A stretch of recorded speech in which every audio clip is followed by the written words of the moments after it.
Yes.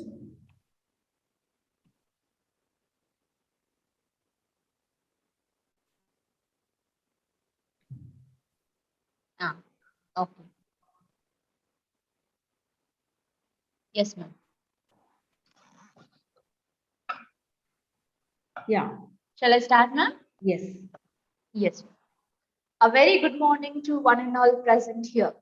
I once again warmly welcome you to this webinar on health and wellness, which is organized by our college, Padma Shri Institute of Management and Sciences, Bengaluru. Today's session is on nutrition and nutraceuticals for health and wellness. In this session, we'll be learning about the therapeutic effect of food and how to eat mindfully. It gives me an immense pleasure to introduce today's first resource person, our dear principal ma'am, Dr. Anuradha ma'am.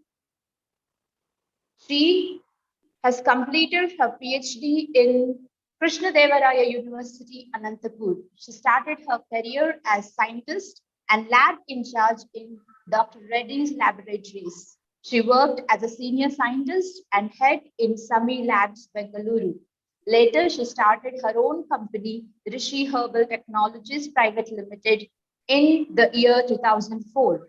She's also the director of PIMS Research Center and Biotech Finishing School from 2011 to till date. She has the academic and research experience in nutraceuticals, medicinal plants, research, and plant biotechnology. She worked with the national and international agencies for developing novel nutraceutical products for human and veterinary use. She is the BOS chairman and BOE at the Karnataka Open University. She is also the BOE member at JSS College for Women and also Mysore MLACW Bengaluru. She is the member of Academic Council at Bangalore University. She has organized many seminars and conferences at national levels. She has participated and presented various research papers at international and national and state level seminars, conferences, and workshops. And ma'am also has attended many national seminars as a resource person. She has filed patents and for many of her research, and one among them was US patent. She has completed many projects and ongoing projects are funded by DST, KVITS, Government of Karnataka, Department of IT and BT and SMT. She has published many of her research papers in reputed journals. Now, I request Dr. Anuradha ma'am to kindly present her talk on the importance of nutrition and nutraceuticals for well-being. Over to you, ma'am. Thank you, Dr. Nutana, for your elaborate introduction. Anyway, most of the participants are our own students. I don't think they need introduction about me, but I will definitely assure you today I'm going to tell something very important for their well-being. Let us get into the thing without wasting much of our time. It is about nutrition and nutraceuticals.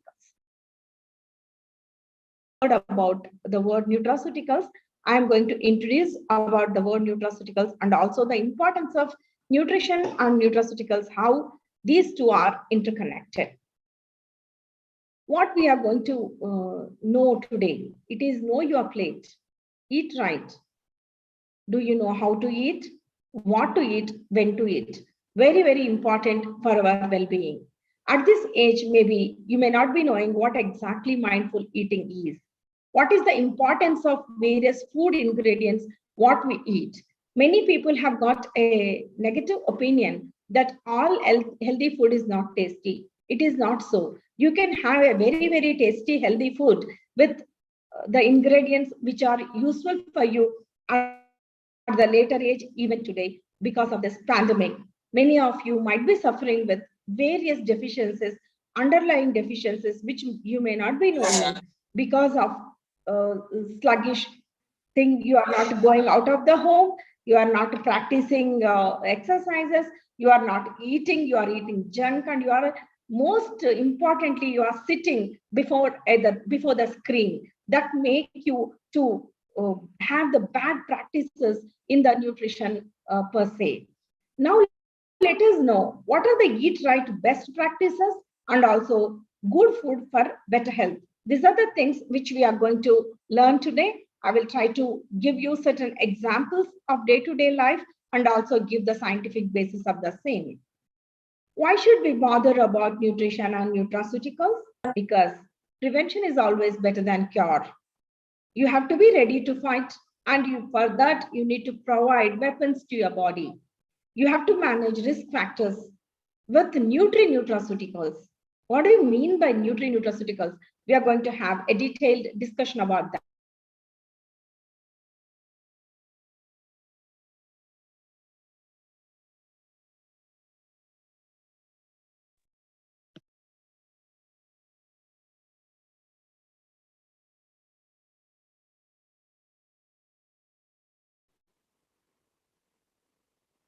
Hello, ma'am.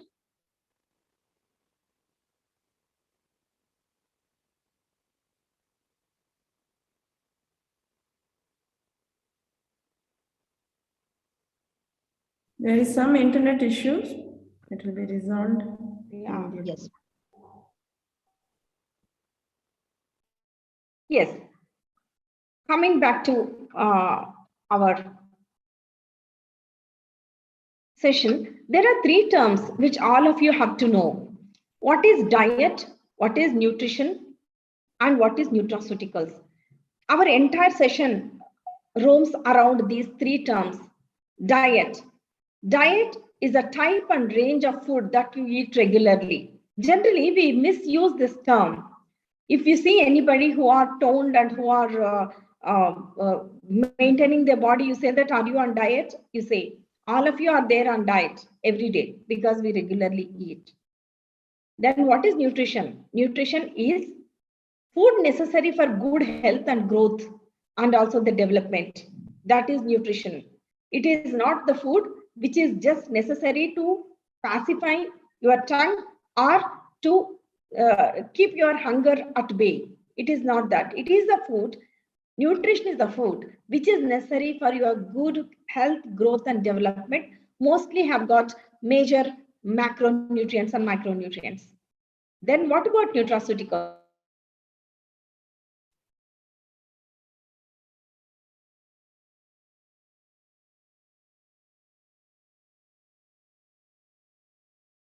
Food are part of the food that provides medical benefits or health benefits, including prevention, treatment, and management of diseases. Food, eat your food like medicine, you will end up eating food, medicines like your food. That is a popular saying by Hippocrates. Many of you know about it. Let food be thy medicine and medicine be thy food. Actually, you are what you eat. You can see in this image, you are what you eat. If you eat burgers, if you eat with a lot of fats, bad fats, you will be like this. If you eat a lot of vegetables and fruits, fresh vegetables and fruits with a lot of nutraceutical and nutritional benefits, you'll be like this. You should always remember that every time you eat or drink, whether you are feeding the disease or fighting the disease. These are the two things constantly happening in your body. Whenever you drink a cup of a coffee, you might be fighting with your headache, or you might be creating ulcers or acidity in your stomach. That indicates that you have to be very cautious and have mindful eating or mindful drinking. Suddenly, a monkey is popping up on your screen. What do you mean by that? I say that monkeys know better than us because health problems are not new. These problems are there even for monkeys too. These are haunting our mankind from time immemorial. Earlier, they used to identify, even now, there is a group of scientists who just go behind monkeys in Africa to know that if they have an ailment, if they have cough, if they have indigestion, what is the leaf, what they're going to take, pluck and eat. That sensitivity still animals have got. We too had, that is ethnomedicine or folk medicine belongs to that, but we lost it over a period of time. Now, if you get a headache, you immediately gulp an aspirin or salicylic acid or caffeine-rich tablets. Something we do it, but monkeys never used to do that. They will go and try to take some food. You would have seen dogs when they have indigestion, they go and eat certain type of grass and vomit everything. That is there. This entire science is called as doctrine of signatures. What do you mean by doctrine of signatures? God has assigned on every food item and sent an indication to us to know it is good for which health. For example, walnut, which shapes exactly looks like brain. It is very good. It is having very good essential fatty acids, which are good for brain health. And carrot, it looks like iris of an eye. It is good for eye, rich in beta carotene and vitamin A. Avocado, it looks like placenta. It is very good for uterine health. Tomato, it looks for the 3 parts of the heart, that is sectioned heart. It is very good for heart. Grapes, they are good for lungs. But you would have observed, now you eat grapes, you get cough. That is not because of the grapes, it is because of the pesticides which are being poured onto the grapes, because of the chemicals which have been thrown into the grapes. So you have to do something to get rid of those things and get the benefit of grapes, which is having resveratrol, which is having flavonoids, which is having polyphenols, which is having vitamins, rich in so many things. They are so good, especially blue grapes or colored grapes are very good for your health, but need to be washed. That is called as mindful eating. Need to be put it in vinegar or put it in salt water for half an hour before consumption.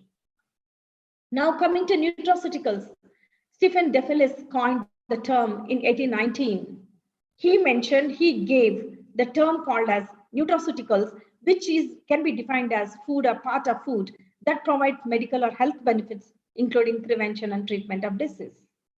You have so many terms now, especially during this pandemic period. You would have heard this medical foods, designer foods, phytonutrients, functional foods, dietary supplements, nutritional supplements, medi foods, vita foods. These are the various terms which have been roaming around in your WhatsApps, roaming around in your Facebooks and Instagrams. What is happening to this? Why it is become so buzzword? Because everything is there in your food, especially the Ayurvedic system of medicine and Ayush systems of medicine, that is Ayurveda, Siddha, Unani. Whatever they do, they first treat your stomach. You go with any ailment. You go with fever, you go with any ailment. Diabetes, TB, cancer, or anything. You take a patient, first they will clean the stomach. Then only they will start their treatment. That means everything starts from your stomach. Even the way to the beloved. Mother has got a place in the students, in the children's heart through their stomach. Wife also do that.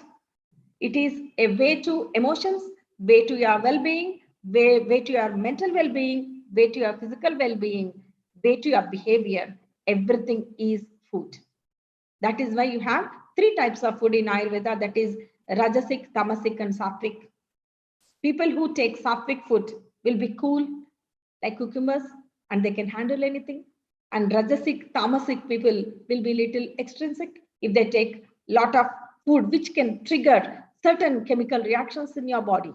We are going to talk about this nutraceuticals and nutrition, and nutraceuticals are not different from nutrition. Many people think that they're different. And nutraceuticals, you know, one more thing which I want to tell here is, during this pandemic period, it has gone up. The price of nutraceuticals, herbal market has grown beyond leaps and bounds. It is 3,900% growth. 3,900% growth across the globe. Around the shelves, there are many things which are not available. As soon as the pandemic hit, many things are not available and it is going to be there. So it is both your career point of view and your own health, your family's health, your friend's health. You need to know about this health and wellness with nutrition and nutraceuticals. There are many other definitions. I don't want to dump you with the definitions. I just get into the thing. As I told you, you will generally get confused. What is the difference between functional food, nutraceutical, and dietary supplement? I just define these things quickly and get into the subject. Functional food is the food which is used for the benefit of human being without knowing the exact effect of food. That means curds. You know that curd is very good as a whole. Curd as a whole. It is not extracted probiotic or prebiotic. As a curd, it is good for your health. It is a functional food. It is not a supplement. It is a functional food. It has got better health benefits in your body. When you use certain extracted version in the form of a pill, for example, world can be divided into two parts, garlic haters and garlic lovers, but they want to take it. Karela, the benefits of Karela, if you want to have, every day you have to eat 250 grams of Karela. Who would like to eat 250 grams of Karela every day? Yes, ma'am, we can eat Karela chips, but they are not good for your health. Karela as such, it has to be either blanched or cooked, and you have to eat that Karela to get your maximum benefit. To get the required quantity of beta carotene, you may need to eat every day carrot curry. Will you do that?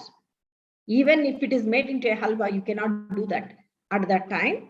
If you take a part of it and concentrate it and give it in the form of a pill, garlic pill or garlic syrup or something made out of garlic, then it is called as a nutraceutical, which can be consumed every day because you are consuming to carrot extract. You can use it as a color. You can use it something in your food, but it is an extract. That means the unwanted portions of it, like fats and other things, you have removed and concentrated the beta carotene extracted from the carrot, and you are consuming it every day as a pill or as a coloring agent in your food, as a topping, or as in something. If you are using it, then it is called as nutraceutical. I think you might be clearly knowing now the difference between nutraceutical and functional food. There are dietary supplements because apart from the food has got what? Food has got carbohydrates, proteins, fats, minerals, and it has got vitamins, and it has got many other minute quantities like polyphenols, flavonoids, antioxidants. Dietary supplements are the ones which are required in your diet every day, but you are deficient of that. For example, I will take again the example of pandemic because you people can understand it in a better way. In COVID-19 situation, people are being supplemented with vitamin D and zinc. Every day they said, at least for 10 days, you have to take vitamin C, zinc. They could have asked you to eat zinc-rich foods. They could have asked you to eat vitamin C-rich foods. Apart from that, you need additional dosage of those things to boost your immunity. There comes our nutraceuticals. These dietary supplements can be given as a beverage, like Pediasure, Ensure, B protein, D protein, all these things are available in the market. These things are supplements for the people who are suffering with deficiencies, for the people who need extra supplementation. That is why it is being given in the concentrated form. Yes, they might be doing for their marketing strategy or to make money, but it is required for certain group of people when you neglect your food. That's what I'm trying to tell. You need to take care of your food and health in the beginning, not to enter into this world of dietary supplements and whatever so it is. But when you are a sports person, you are a person who is fond of music, you want to maintain your throat health, you want to soothe, or you want to have certain things, immediately before going for a concert, or before going after sports, if you get exerted, or you are a chess player, or you are a student who is studying till midnight, who is burning midnight oil. In such a scenario, you may need supplements apart from your regular food as a supplement. Then you need to choose a best supplement which is completely made up of natural organic forms. Coming to nutraceuticals are, as I told you, these can be minerals, vitamins, proteins, carbohydrates, fats, but they are classified based on the source. They are classified based upon the mechanism of action, or they are based on the chemical nature. These are the three basic classifications you can do for nutraceuticals. Sources of nutraceuticals may be from plants, like all your blueberries, beets, carrot, all these are sources of nutraceuticals, including algae. Animal sources. Animals do produce nutraceuticals, especially fish. You have omega-3 fatty acids and many other things. There are animal sources of nutraceuticals. You have microbial sources of nutraceuticals, that is probiotics, lactobacillus. You have minerals, like minerals which you say you could have seen aquaceutical Himalayan water available in the market. That is from the Himalayan springs.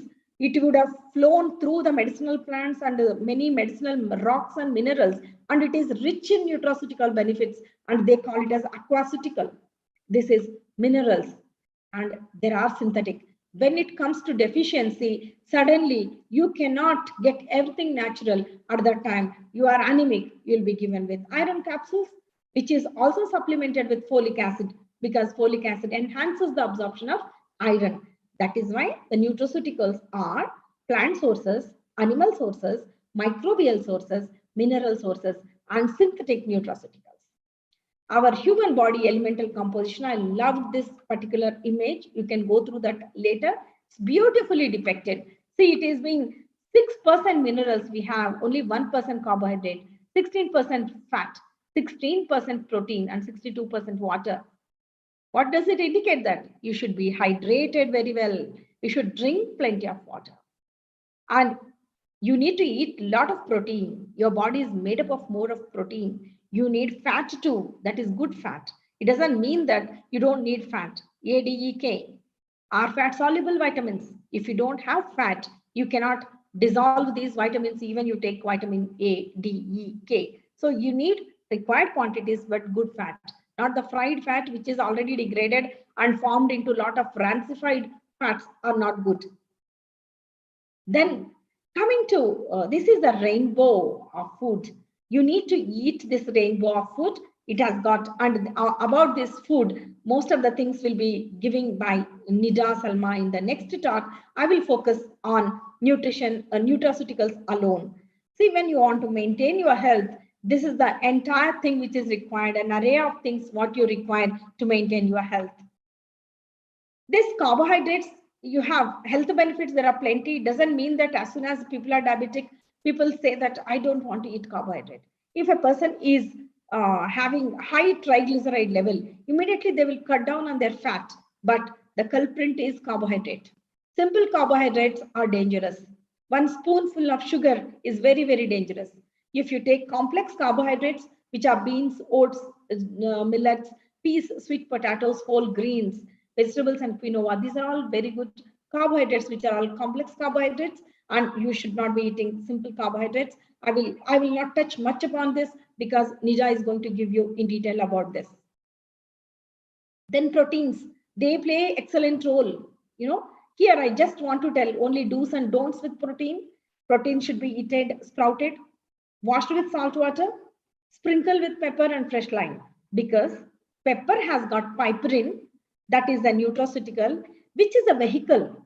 This pepper carries vitamins and other things to all of your body parts. It is like a bus. It takes to all your body parts. That is why you need to sprinkle pepper, and you have to use fresh lime. That also has got a lot of vitamin C. It also enhances the absorption of all the good things which are present in sprouts. And why I am telling sprouted? Because it can take off anti-nutrients. It can take off certain things which will cause gas. You would have seen, you would have observed a salad in Karnataka. It is being called as kosambiri, which has got full of nutraceuticals. It has got a lot of sprouted things and a lot of vegetable and fresh coconut, and kosambiri is rich in everything is required for your health, and it has been given before you start eating food.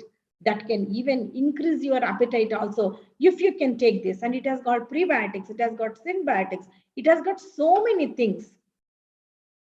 Why it has to be sprouted? It has to be sprouted because when you compare with Protein, no, I will eat lot of vadas and keep one plate full of pakodas because which is rich in protein, and eat kebabs which is rich in animal protein. It is very bad. Protein should never be deep fried, and spicy protein is as harmful. This much I want to tell about proteins, and remaining things will be covered in the next act. Come to fats, good and ugly. It is you have good, bad, and ugly fats, and you need to really have, it needs not less than 10 hours of talk. If anybody has to get in, it has to get into your mind. Every day you need only just 2 tablespoonfuls of good oil. Olive oil is always been poured like a on the salad. You know that there is in Andhra and other places, along with chutney powder, idli chutney powder, they use unheated oil, fresh oil, that to jiljili oil, and mix. They don't eat with ghee, they eat with oil. That will carry all the proteins and all the good things, and it is very good for your health. That is why they say virgin oil need to be used. Cold pressed virgin oil, it need to be used to have its nutraceutical benefits.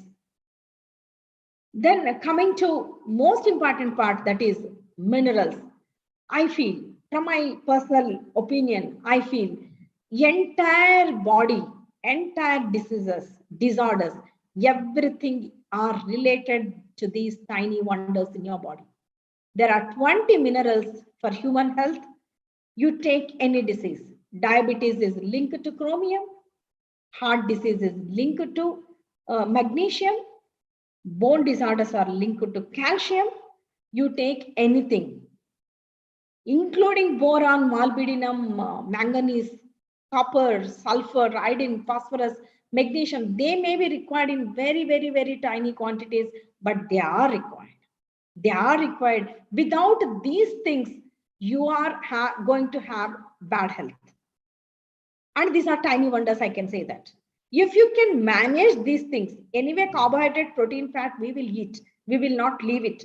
But if you can manage this balance, perfect balance of minerals, I can assure you that you can live for, they say that actually the human lifespan is 130 years, not 100 years. It has been reduced to 100 years, but you can manage your health till 130 years. If you can manage with these tiny wonders. I strongly feel including cancer is related to deficiency or excess of these small wonders. Selenium is required to fight the cancer. Selenocysteine and selenomethionine, these are the 2 amino acids which are rich in garlic and onion, and that entire family, like crucifer family, they are fighting against cancer. Cancer is not a disease, it is a disorder. They are fighting against cancer. So don't neglect these small wonders in your body. Excess is dangerous too. As I said, immediately go and don't gulp one handful of multivitamin tablet and multimineral tablet every day. Don't do that. Identify foods which are rich in these things and try to take them. Try to take them. Otherwise, see, you'll be given with calcium supplementation, any good. You will be given with calcium supplement even at a very late age, that is after 40 or 45 plus. At that time, what is happening? When you are giving with this, taken calcium is been given to you, you will suffer with acidity because you will be given with 1 gram of calcium, 1000 mg of calcium. 50% of it will go to your kidneys and you will have a problem of kidney stones.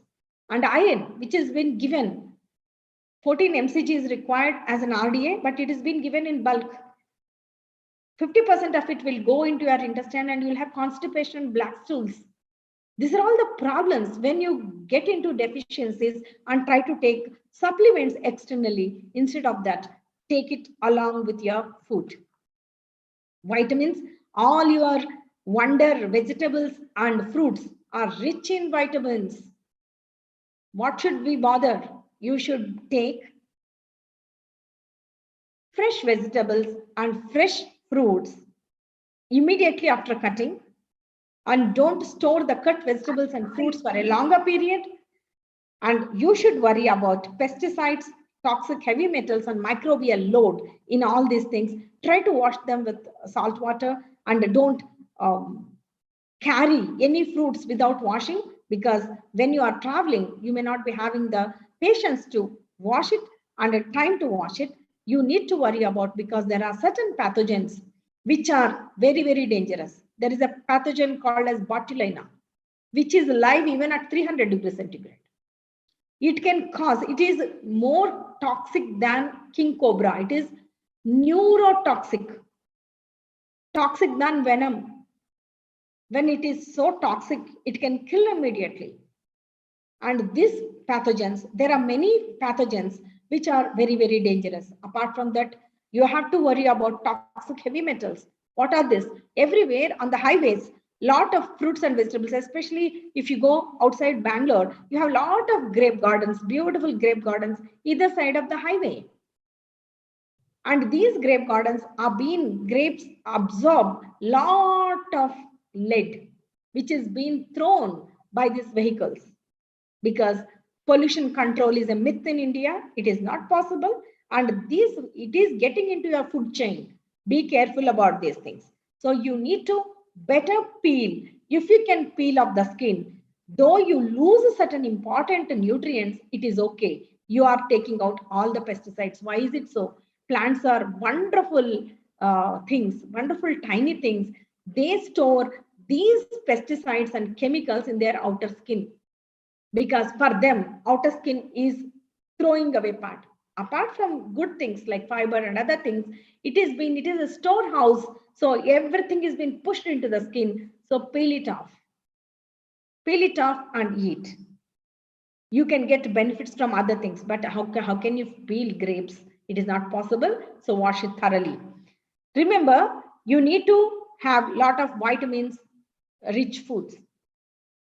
So coming to nutraceuticals, all naturally colored food is very good, very good for your health, and they're having a lot of antioxidants. They are rich in flavonoids, they are rich in carotenoids, beets, blue grapes, carrots, apples, cherries, tomatoes. So many things. You can eat all these things. These are all good having antioxidants. What are these antioxidants? Antioxidants are the ones your body during defense mechanism, while fighting with diseases or fighting with pollution, fighting with stress, fighting with many other things, they start producing free radicals. And these free radicals are being scavenged by antioxidants. Antioxidants block these free radicals, they chelate, and they take away these free radicals from your system. So your food should be with a lot of antioxidants in this stressful era. Eat right is a great start. As I told you, turmeric, it is having curcumin. All of you know that it is very good for your health. But do you know that curcumin is fat soluble? You just drink turmeric in water. Many people started drinking turmeric water early in the morning as soon as this COVID-19 struck the world. It is not as good. You need to drink with milk. This milk will have that fat content which can dissolve curcumin. And that is why in our good olden days, turmeric is being put into, when you make lemon rice or in any tadka, turmeric is being put into hot oil. So it can dissolve and our body can absorb. Right? Piperine, pepper, which is bioavailability enhancer. This tiny wonder, piperine, can make your body absorb anything. It can take antioxidants to all your cells. It can take iron to all your cells. It can carry so many things. It is a bioavailability enhancer. Tamil Labs Private Limited has got a patent. They're holding a patent, which is they have released a bioperine from piperine, and they say that it is bioavailability enhancer. Garlic, which has got allicin and allicin. This is antimicrobial and immunity enhancer. Citrus, all of you know, it is vitamin C booster. Fenugreek, which is very good, rich source in fiber. And I'll tell you one important thing and interesting thing for you children. Fenugreek, it has got very, very mild quantities of steroids, alkaloids, flavonoids, and so many things, and they will enhance your scalp growth. your hair growth. So every day eating a spoonful of fenugreek in the morning can increase your hair health, your skin health, and your bowel health, because rich in fiber, so it can enhance your bowel health. Only thing is, please soak it, throw the water, and after soaking, if you can sprout it is well and good. Otherwise, you will have little bowel gas problem. Otherwise, this incorporate this fenugreek into your food. It has got so many good benefits, including iron, including flavonoids, including fibers, including many antioxidants. Drink right. See, gingerol, it is in the form of your stomach, as per the doctrine of signatures, it is digestive and antimicrobial. Incorporate little ginger into your thing, which is having lot of nutraceutical benefits. And gingerol is good for your lung health, throat health. Dry ginger can help you to get rid of your phlegm in the throat. So gingerol capsules, even the cough lozenges, are being made with gingerol. Gingerol has been extracted by nutraceutical companies along with zinc. I told you, that tiny wonder should be there in everywhere. Gingerol along with zinc can really clear your scratchy throat or itchy throat. And you should eat or drink lot of rosemary, tulsi, sweet basil. Sweet basil is that kulfi, what you get, the small seeds which they put it. It is a laxative. It has got antioxidants again. It will increase. It is a prebiotic more than anything. It has got lot of prebiotic. What is a prebiotic? Prebiotic is the one which will make probiotic to colonize. Probiotic is a lactobacillus. You are not one. You are lakhs of microbes are living in you. You are living together. You are living along with your microbes. That is why they can even mood elevation and mood depression also been caused by microbes in your gut. Gut health is very important. The sweet basil seeds can improve your gut health. Rosmarinic acid can improve your gut health. And I will tell you another interesting thing. Rosmarinic acid and arsolic acids are complexion promoters. Little low rosmarinic acid can take away your dandruff. And rosemary is like our turmeric to the Western. In Europe, rosemary is being given, a bouquet of rosemary is being given to the newly wedded couple. Like how we drench it in turmeric, they give rosemary bath to them, because it is with a lot of antimicrobial properties, complexion enhancer, hair growth promoter, and inside and outside it can promote your health. And coming to your spice, spice is a spice. Eat like a spice only. Don't eat plenty of spice because it is good for your health. Cinnamon, clove, and essential oils are antimicrobial, and they are antilipidemic also. They have the properties of antilipidemic, nutraceutical properties of antilipidemic. And coming to, I have only 5 minutes of time. I will be rushing through. See, coming to your greens and vegetables, all colored vegetables has got a lot of flavonoids, anthocyanins, and carotenoids. You should eat them. You should eat either in the form of sprouts, microgreens, and seeds, or you can eat as a vegetable too. I was just amazed to see that we have rich biodiversity. Do we know that? If I ask you a question, how many of you might be knowing about the leafy vegetables? You might be knowing 10, 20, 30. If you know 30, you are worth getting an award. But we have 521 species of leafy vegetables which are unexplored. Your grandmothers and great-grandmothers might be knowing about it. There are 9,500 species of ethnobotanically important plants. They are used even in indigenous health practices. Even today, 25% of your prescription drugs are from plants. I say that without plants, we are not there.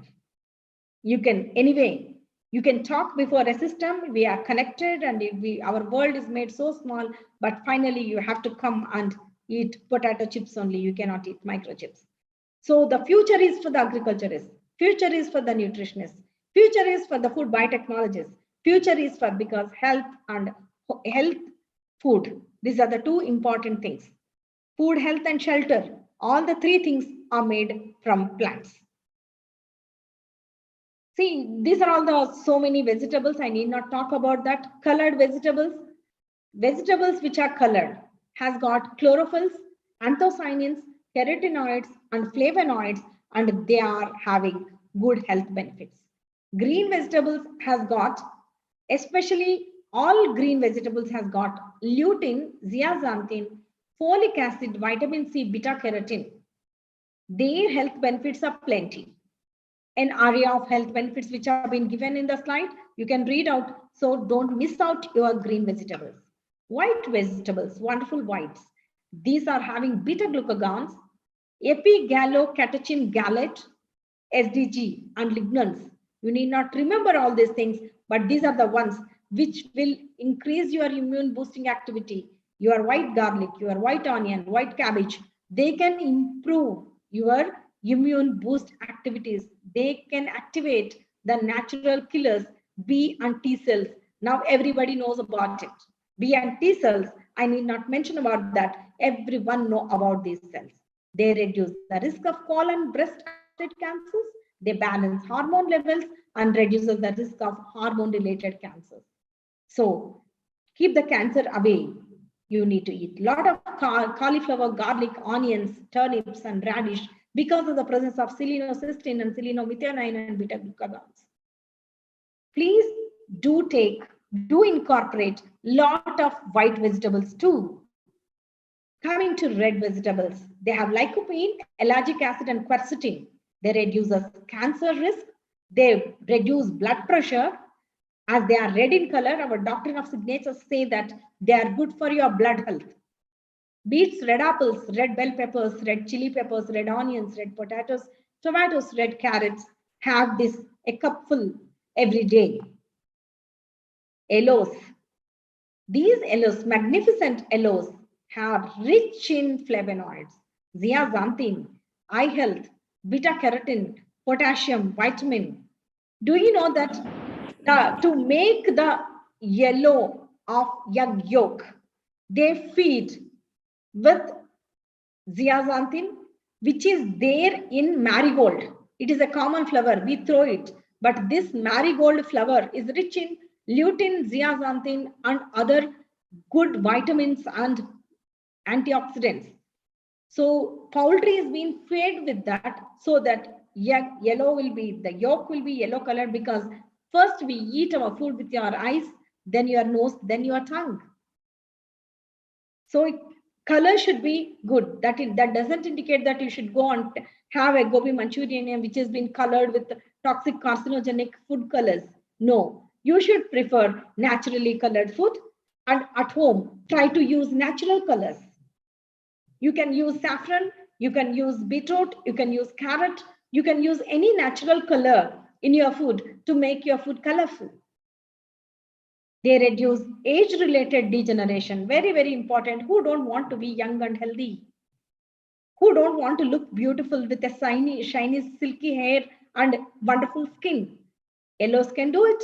Have a lot of aloes. Eat carrots, papaya, pumpkin, sweet potato, yellow peppers, yellow potatoes, yellow summer squash, yellow tomato, yellow winter squash. All these things you can include in your food. Purples. Purple itself indicates that you are in purple health. They say that purple indicates your health. Purples are rich in resveratrol. Blue grapes are rich in resveratrol, good for heart health. They reduce the bad cholesterol. What is this good and bad cholesterol? Good cholesterol is the one which is like a brush. It brushes the plaque which is present in the lumen of the blood vessels. After some days, your blood vessels are being stuck with all the fat and it becomes very tough. Even if you see your tawa, which has not been washed for a long time, just to see oil, it would have become like a cement. Imagine the same oil deposits inside the capillaries.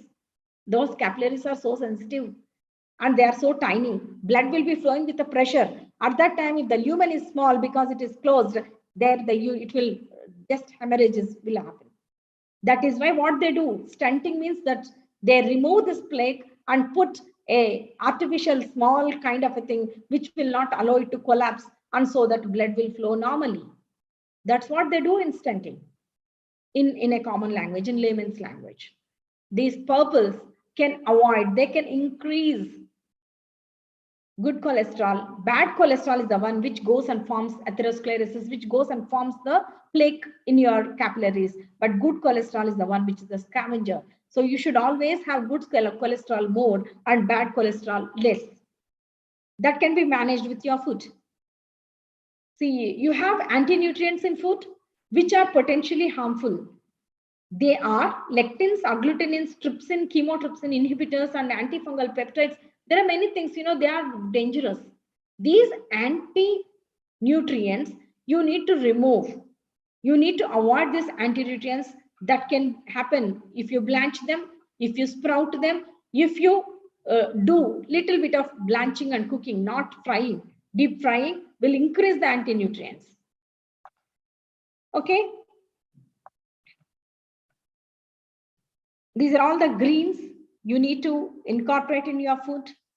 Coming to an end of my talk, you need to eat right to stay fit. I wish you all a healthy life. Stay nourished, stay safe, and stay healthy. With this, we came to end of my talk, and I welcome if you have any questions. I try to pack it and give it to a power packed pill kind of a thing. It is not for your examination, it is for your life examination, where you have to be hale and healthy, and you should become an example for others. Eat right and stay fit. Thank you, one and all. Thank you, ma'am, for delivering an effective talk by enlightening us with the importance of nutrition and nutraceuticals for our well-being, ma'am.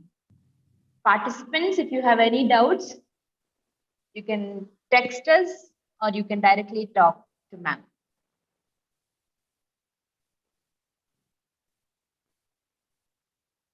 Sarah Ansari, sir, you want to talk?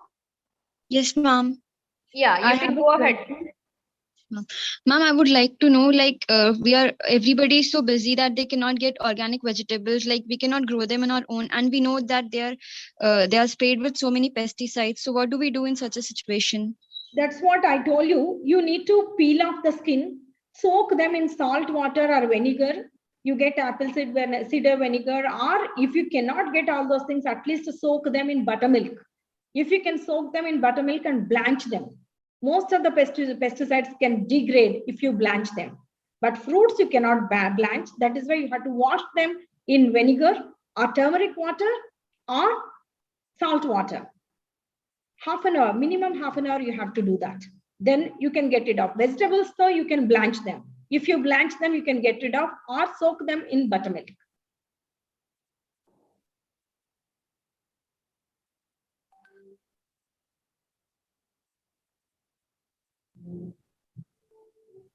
Thank you, ma'am. Yeah, welcome.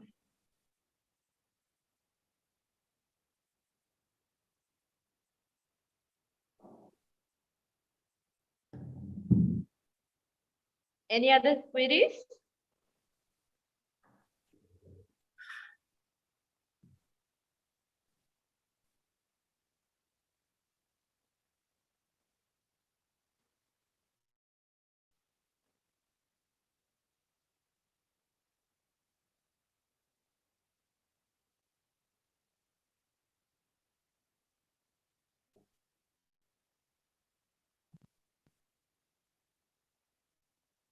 Any other questions? If there are no questions, you can move on to Yes, the ma'am. next presentation. Yes, ma'am. Thank you, ma'am, once again. Yeah, welcome. Yes, ma'am. Dear participants, in this session, we have one more talk, which is delivered by Dr. Nida Ume Salma. So please be online.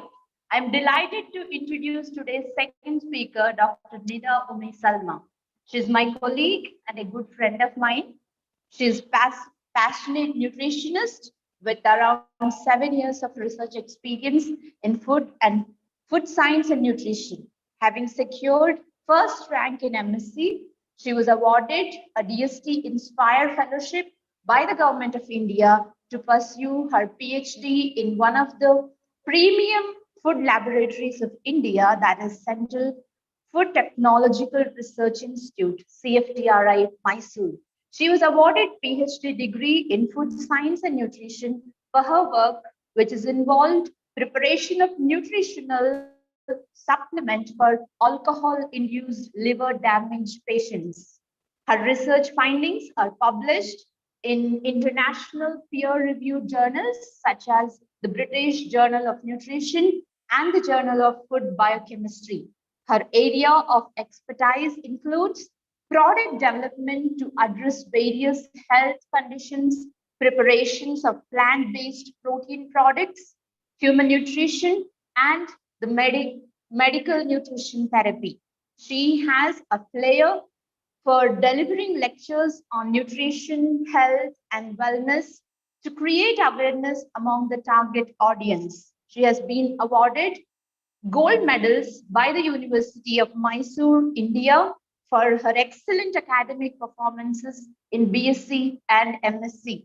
Currently, she's working as an assistant professor at Padma Shri College, Bengaluru. Now, I request Dr. Nida to kindly present her talk on Learn Mindful Eating. Over to you, Nida. Thank you, Nutana, for such a wonderful introduction. A very good morning to ma'am, Principal, Padma Shri Institute of Management and Sciences, and Indu ma'am for giving me this wonderful opportunity to speak about something which I practice, something which I preach, something which I promote. This topic is very close to my heart because I have reaped many benefits from this concept of mindful eating. So when I was told that I'm supposed to give a talk on mindful eating, I was really very excited and happy about it. And here I am to share my knowledge and experience about mindful eating.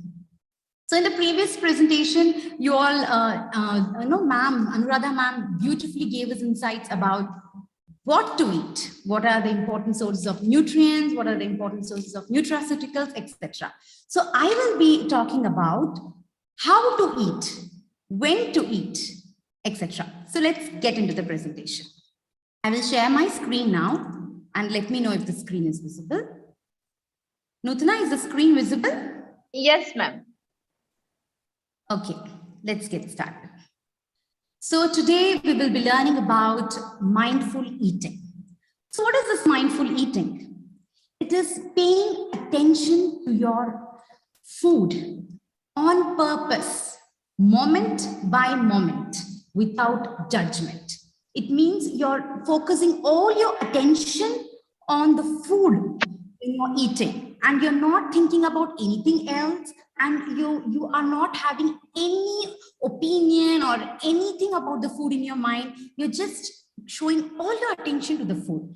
And without judgment means you are keeping aside all your past experiences with that food. So you are just in front of the food and you have to eat in a way that you're seeing the food for the first time. So that is something about mindful eating. So where did the concept of mindful eating come from? Let us learn about it. Mindfulness is a practice which is based on Zen Buddhism. Buddhist monks practice mindfulness, and mindful eating is a part of mindfulness, and it has become a popular method of changing eating behaviors. So before going into detail about what is mindful eating, I want to explain about some interesting facts about stomach, satiety, and hunger. So what do we know about stomach? You know, we are worried about heart diseases. We are worried about, diabetes. We are worried about so many health conditions, but nobody is actually worried about stomach. So they will have some indigestion, there will be some acidity, there will be some bloating, they will just ignore it, and they don't give importance or they don't give attention to the stomach. We usually ignore or neglect stomach, but stomach is so crucial for us, and I'd like to share some information about our stomach. So the stomach, what is the size of the stomach? Put together. That is, the stomach is 13 centimeters on an average, 13 centimeters wide and 10 centimeters in height. So the food it can take at a time is the amount that fits in 2 palms. So imagine you put your 2 palms together, your stomach can hold only that much amount of food. So that is why there is a practice among Buddhist monks to receive their meal in their palms, because they exactly know how much their stomach can accommodate. So imagine this is the exact amount of space our stomach can accommodate the food. But another interesting fact about our stomach is it has the ability to expand. When more food is eaten, the stomach's ability to expand increases, thus accommodating more food. So, my dear participants, this is the specialty of stomach. Our stomach is an elastic bag. If you eat more, it tends to expand, it tends to enlarge, and it starts accommodating more food. We are not paying attention to how much we are eating. Over the period of time, we are overfeeding our stomach. We are eating. I will come to that later in detail. But in our modern lifestyle, we are overeating and we are overloading the stomach. So the size of the stomach has increased. Instead of just 2 palm space, it has increased, it has expanded, it has enlarged. This is called gastric distension, stomach distension or stomach enlargement. So there are so many problems associated with this. So I will explain about that in detail now. So what happens when the stomach enlarges? It will accommodate more food. And what happens next? Overeating thus expands the capacity of stomach. So what happens? There is more intake of food and more intake of calories, giving rise to obesity and other health related disorders. So I would like to show you this image. Can you see this is the normal stomach? Over the period of time, because of overeating, overfeeding, continuously eating throughout the day, your stomach has enlarged like this. It has expanded, this is called gastric distension. So the stomach's capacity has increased. Now the challenge is how to get back to normal stomach size. That is the challenge. Now let us learn something about hunger. What is hunger? What is hunger? Hunger is the sensation which motivates the consumption of food. So there are 2 types of hunger. One is you are really hungry, you are having hunger pangs and your stomach is empty, you need to have food. That sort of hunger is a natural mechanism. But there are some hunger which are not because of natural physiology or because the stomach is empty. Sometimes we feel hungry for so many various reasons. So many other factors create hunger in us, though we are not really hungry. I will explain about that. This is an interesting concept. So let us first learn about what are the external cues. Cues means signal. What are the external signal for non-hunger triggers of eating? What are the signals which trigger you to eat even if you're not hungry? Let us see what are the signals. So the external signals are, I'm showing you this image of a donut. Doesn't it look delicious? Doesn't it look very tasty? I think probably your mouths are watering now. So whenever we see some attractive food, we feel the urge of eating it even if we are not hungry. For example, you're walking past a cake bakery, you're walking past a pizza shop, or you're walking past a bakery where they have decorated and arranged all these bakery items and cakes and pastries. You feel tempted to eat. That is the external signal triggering your act of eating even if you're not hungry. So the sight and smell of food increases the desire to consume the food even if you're not hungry. So I will give you one more example. You're in a mall, you're on shopping, you're in a mall, you're doing shopping and you have to go to a theater to watch a movie. The smell of popcorn, that triggers hunger in you. Though you would have finished your lunch just few minutes ago, just the smell of popcorn or the sight of popcorn or seeing someone eat popcorn triggers that desire to eat. So this is very important. So mindful eating will teach how to control these desires. That is why I'm here to give you all some tips and tricks to control these signals, to control how these signals can control you. Okay. So yeah, so let us learn more in detail about it. So these are the external cues. Now there is something called internal cues. There are internal signals which will trigger you to eat even if you're not hungry. So let us see what are they. Being stressed or mood states increases the desire for rewarding and feeling good through eating, because food is one of the stimulant of endorphin or dopamine, which is a feel-good hormone. So this is very relatable, I tell you. See, sometimes you're like, for example, your exams are just around the corner. You have a couple of weeks to prepare for exams. You're preparing and you're stressed and unable to understand some concepts. So you feel like, okay, let me give myself a break. And I've been studying since morning. I'm tired. I've done a great job so far. Let me eat something. So you're stressed, you're tensed, so you just rush to the kitchen, open the refrigerator, and you simply feel like eating even if you're not hungry. Stress creates that urge to eat, because that is a kind of a mechanism. You want to reward yourself. You want to eat something nice and tasty and reward yourself because you're sad, because food, when you eat, will make you feel happy. This is very common among people who have deadlines to meet. For example, you're working in an organization, you're a salesperson, you have deadlines to meet, you have so many, stress and worries and so many, career pressures, etc., family pressures, etc., that you look for food to eat and feel comforted and happy. So there, the food is eaten not for nutrition.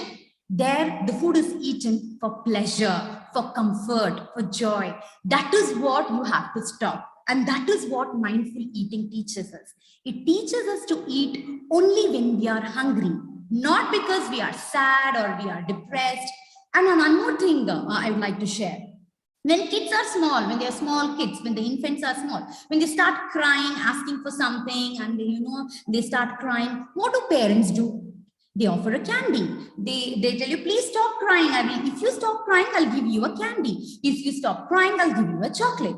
So since our childhood, we are programmed to think that food makes us feel good.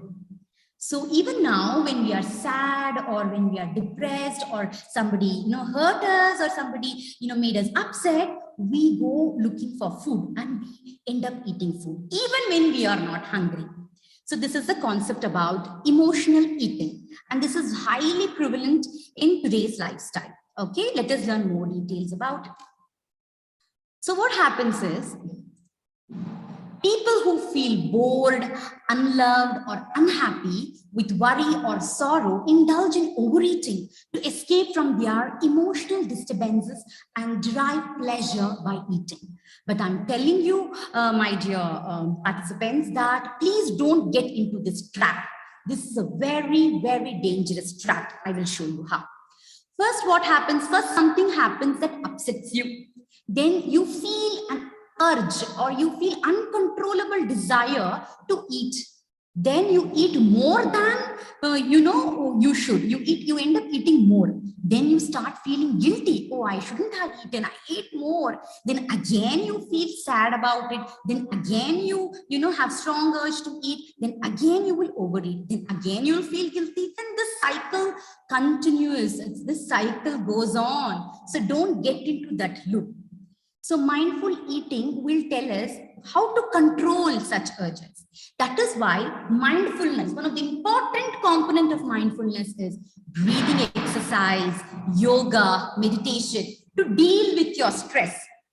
When you can deal with your stress, you can control these urges. Because if you get into this trap, get into this loop, feel sad, eat food, feel guilty, again feel sad, eat food, feel guilty. This cycle goes on and on and on. You end up eating so much, and overeating causes so many issues. So that is why breathing exercise really matters. And in this webinar on health and wellness, we have experts teaching you how to do breathing exercises and how to de-stress and how to do meditation, yoga, etc. And that is why this webinar is very, very important, especially for young students out there who might be dealing with a lot of stress because of their education and career, etc. So let us move further. Now, let us learn something about satiety. So what is this satiety? What is the meaning of satiety? Satiety means sense of fullness after eating. That means you will stop eating, you will feel full. It refers to the end of desire to eat a meal. So satiety is very, very important. So you need to know when to stop to eat. That is very, very important. You will literally receive the message from the brain, the hypothalamus part of the brain, which controls hunger and satiety. You will receive the signal from the brain that, yes, you are full, you need to stop here. So to understand that signal, for a person to analyze it, to receive that signal, to understand that signal, mindful eating is very important. You have to be in a calm state of mind to understand that signal your brain is giving that, hey, you stop eating. You're done with the meal. Your stomach capacity is exceeded. You cannot eat anymore now. Stop. Literally, we will get that sensation. But in our busy lives, we are eating in a hurry. We are not spending enough time eating. We have so much work to do. Who will spend half an hour's time on eating? You just hurry up, you eat. You don't even get the signal of feeling full. So you tend to eat more. So that is why you need to establish that connection with your brain when you're eating to receive the signal from the brain that you are full. So now let me tell you how the brain receives these signals. So let me explain to you how the brain will receive the signal of, that your stomach capacity is done, you have had enough food and stop eating. So how will the brain sense this signal? Let us learn about it. Okay. So here, let me talk some biology. So this is an interesting concept. So first, what happens? This is your stomach. When you eat food, your stomach expands, right? Because it is elastic in nature, it expands. So when the stomach expands, there is a nerve here, okay, which is called vagus nerve. This nerve will get stimulated when the stomach expands. This nerve will give signal to the brain and tell the brain that please tell the person to stop eating and satiety has been reached. The feeling of fullness should be reached now. So because the stomach expands or stretches, the nerve gets stimulated and sends message to the brain. This happens when you're eating, okay? So after 1.5 to 2 hours, after this churning and digestion in the stomach is over, the food, the semi-digested food next enters the intestine. In the intestine, when the food reaches, again, there are some hormones produced in the intestine. And that hormone will tell the brain, hey, don't start eating again. Still, the person is full, okay? The digestion process is going on. Don't eat again. So this intestines will produce some hormones which will tell the brain to not create hunger and to make the person feel satiated, okay? Then what happens when the digestion and when the absorption in the intestine is over, the nutrients will now enter the blood. Once it enters the blood, there is increase in insulin level. And that insulin level will again tell the brain, wait, the food has just been digested. It is in the bloodstream. There is no need for more food now. Feel full or feel satiated. Then there is another organ, that is your adipose tissue. Adipose tissue stores your fat. Anything you eat in excess is stored as fat. So this adipose tissue will also produce a hormone called leptin. This hormone will again tell brain the adipose tissues are full of fat cells, are now full. Let us not get more food. Let us make the person feel full. So this is the complex steps or complex mechanism involved in feeling full.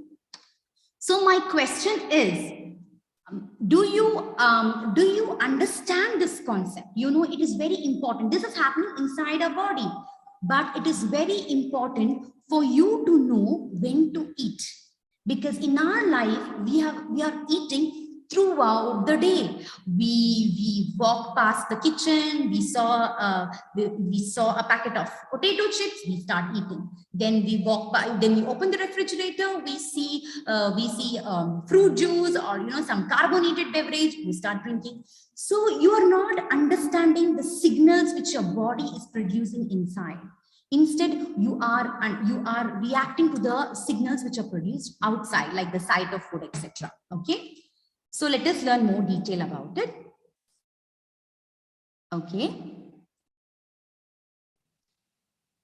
Okay. Then next important concept is,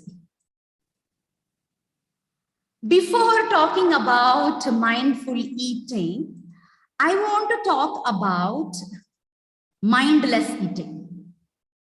Yeah, I will be teaching you how to eat mindfully, what are the tips to eat mindfully, what is the principle of eating mindfully. My question is, have you been eating mindlessly? So I will explain to you what is mindless eating is. Mindless eating is like you're eating throughout the day. You are not having any control over your hunger. You see something tasty, you see something, you see someone eating, you smell some food being cooked, you feel the urge to eat even when you're not hungry.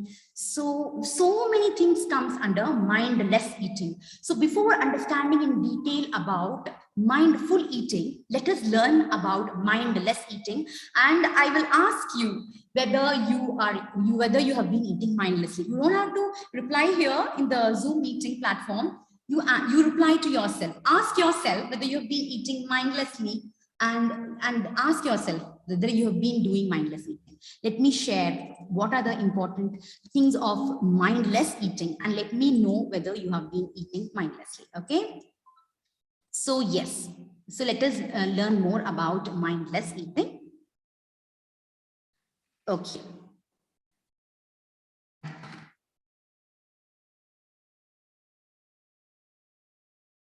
Does this seem familiar? Watching the TV and eating, using mobile phone, checking WhatsApp, checking Instagram, Twitter, Facebook, and eating. Eating while you're doing some other activity like driving. So this is mindless eating. You're not paying attention to your food. You're not feeling attention to the sensations you're having in your body when you're eating food. So what happens? I will tell you another interesting thing. Let me finish this first. Not paying attention to the food while eating and frequently eating surrounded by distractions. Okay, so this is a mindless eating. So if you've been doing any one of this, then I'm telling you, you're a mindless eater. Next question is eating fast. Okay, whether have you been eating fast? Eating throughout the day, even when not hungry. Consistently eat until you are overly full or feel sick.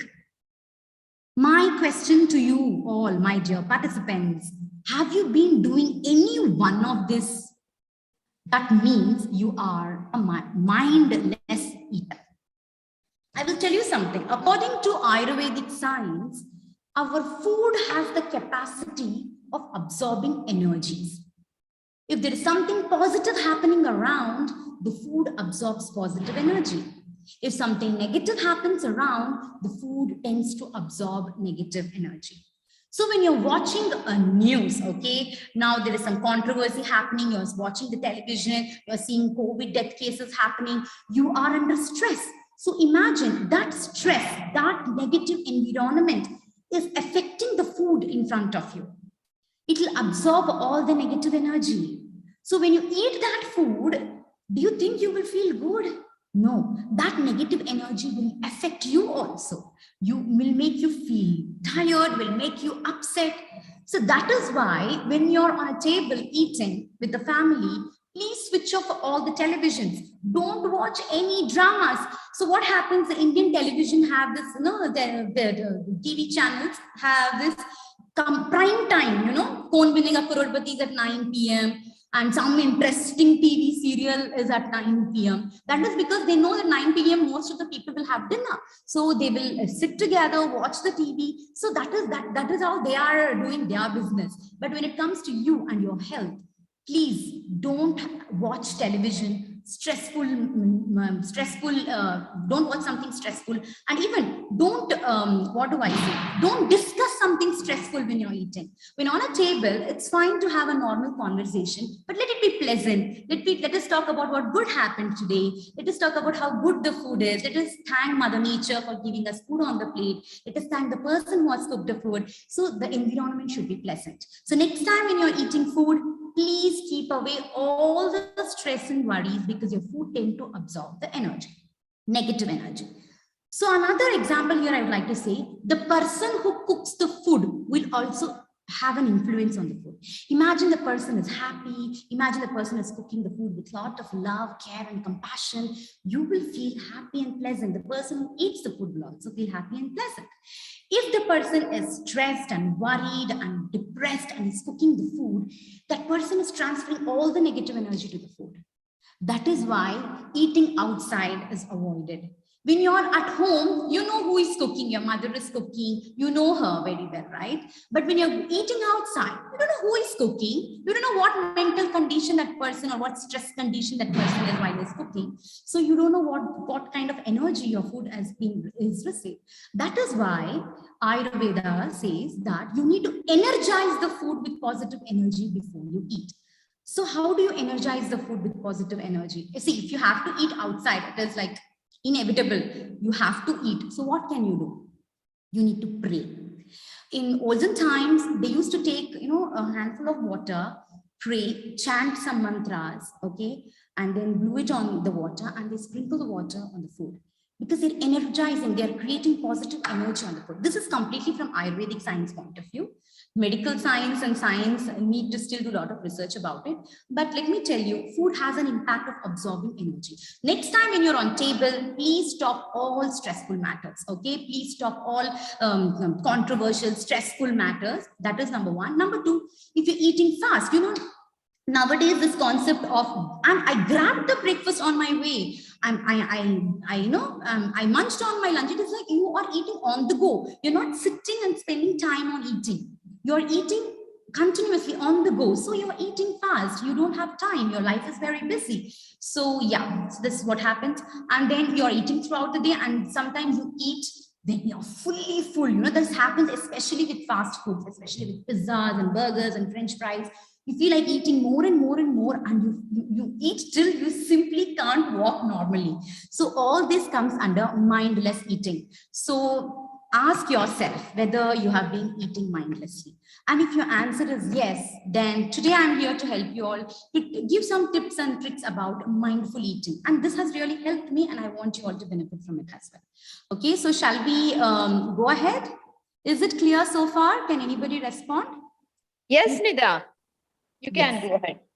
Okay, so yeah. Now comes the main part of my presentation, mindful eating. Mindful eating means being fully attentive to your food, giving full attention, giving full focus onto the food. Let us see what are the steps to practice mindful eating, okay? Paying attention and being present while you eat. Don't use your mobile phone, don't watch television. Just when you're in front of the food, you have to just focus on food. So studies show that those people who eat when they are distracted tend to eat more. So what happens here?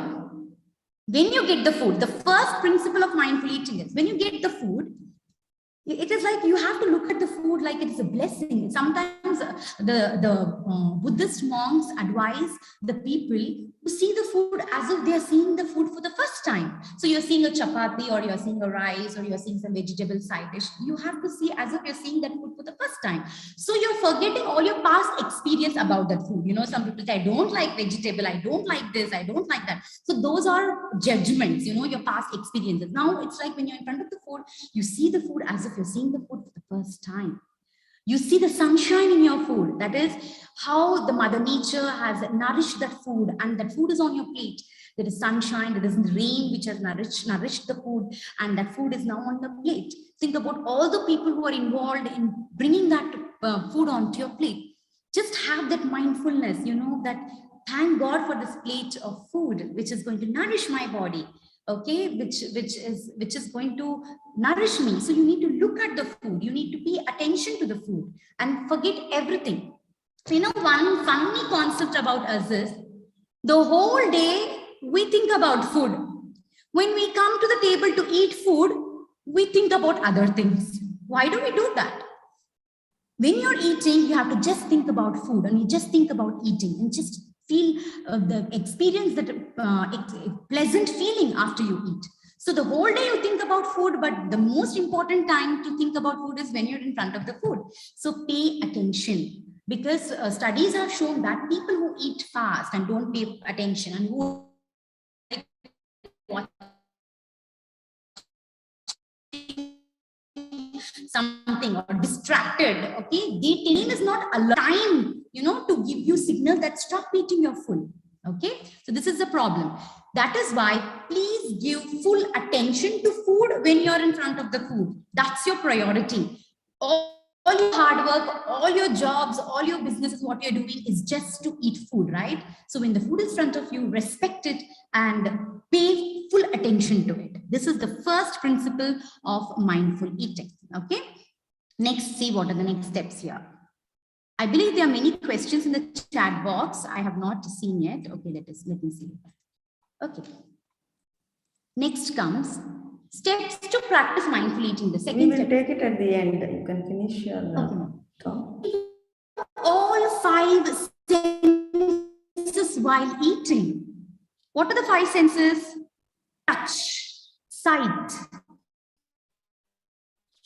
hearing, smell, taste. All these 5 senses. What happens here? I will talk about that later. So many people eat food with spoons, right? With spoons and forks. That is because Britishers ruled our country, left behind spoons and forks. We are trying to be sophisticated in a group of people trying to eat with spoons. So next time, don't feel ashamed about eating with your hand. Show the world, show the people the right method of eating. That is with your hand. Touch the food. That's very important. The first thing is see the food, the sight. See if there is a chapati, see the brown color in the chapati, see the green color in the sabzi or the green leafy vegetable curry. See everything, like you have to see the color, you have to see that, okay? You have to see what are the different colors on the plate. See, for example, you have taken a piece of an orange. See how beautiful the orange is. What are the ridges, and what are the shape? How is the shape? If you're taking a piece of almond, see the skin out of an almond. See it, okay? So you're involving your sight there. Then before eating, just smell it. Your mouth, when you bite it, just hear the texture crunch when you're biting, you hear it. And suddenly all flavors start coming out of the food. Experience that flavor. So you have to involve everything here. You have to involve your eyes and nose, the taste, the hearing. Only then your body is ready to receive the food.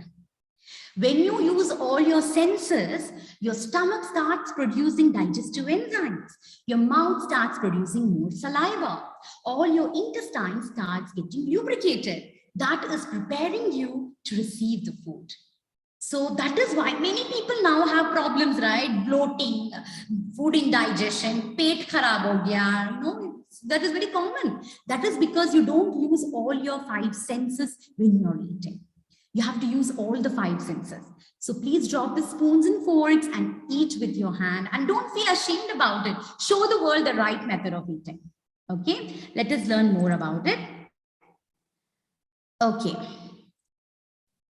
Involving all the senses increases the secretion of saliva and gastric juice, as I told you, and improves digestion and absorption of nutrients.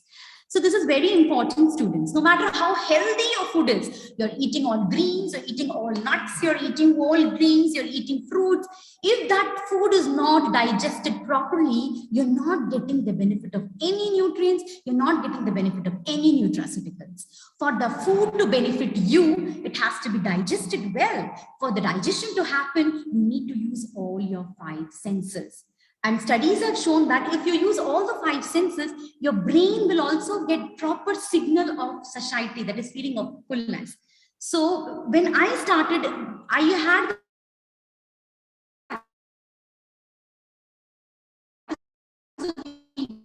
with spoons. Okay, when I started trying food and all, first starting in the beginning, I used to eat alone. I used to sit in a corner in an isolation with my food, observe the food, establish a relationship with my food, and pray God and eat. Starting, I trained my body like that, because mindful eating, you can become better and better when you keep practicing. So when I first started eating with my hand, I understood that I was feeling full in half the plate. You know, before what I used to eat, like for example, 2 or 3 chapatis, I felt full in 1.5 chapati. So that time I realized that using all the senses while eating, you can really feel full for the right proportion of food. That is the importance of mindful eating here. Okay, let us learn more about it. Okay. Chew the food thoroughly. How many times do you think you should chew your food? You need to chew 20 to 30 times. It doesn't mean that you have to count, you know, I'm chewing once, twice, thrice. It doesn't work that way. This is just a number to give you an idea how many times you should chew. It simply means that you have to chew the food until it turns into liquid. You cannot just swallow food like that. You need to chew until you feel, yes, it's in a liquid condition. Now I can swallow. Because this will help produce more salivary enzymes in your mouth that will help in digestion, and more stomach enzymes and acid can act more well, you know, because food is broken into small pieces in a liquid condition. That enzymes and all the stomach acid can act very well on the food and break down your food. And it also helps in satiety. I will tell you, there is one interesting study which was conducted, and it was seen that people who spent 20 to 30 minutes, okay, chewing the food thoroughly, okay, they were better able to understand when they are full. Because that means that when you chew, the studies have shown that the longer you chew, the hormones, like I told you, intestine produce some hormones and give signal to the brain that, you know, stop eating. That satiety means feeling of fullness, which gives you signal stop eating. So studies have shown that people who chewed, mastication, that is a scientific term, who masticated, who chewed the food thoroughly, produced more satiety hormones. So that hormone could give signals to the brain saying, yeah, you're full, you have to stop now, your capacity is over. But we are not following, we are not chewing thoroughly. We are like, you're in a hurry, we are eating, you're not chewing. So we're not getting that hormones, that satiety hormones, we're not getting that signal properly. That is why it's very important to chew the food thoroughly, okay? So I will share the information about the study which was conducted. So this is the study which was conducted, and it was published in the Journal of Physiology and Behavior. Effect of chewing on appetite, food intake, and gut hormone. They like 2 or 3 decades of studies related to this field were collected, and the scientists analyzed and saw that people who chewed their food well had better satiety. You know, they felt full sooner or earlier. That is because they're able to get more signals from the brain that you're full. Okay, so you have to eat your food, you have to chew your food thoroughly. Okay, another principle is eat slowly. Allow the physiological process of satiety to develop. I told you satiety comes in different stages. First, immediately when you eat, then after the food digests in stomach and goes to intestine, that time there will be some signal of satiety produced. Then again, when the nutrients go into the blood, again some signals of satiety will be produced.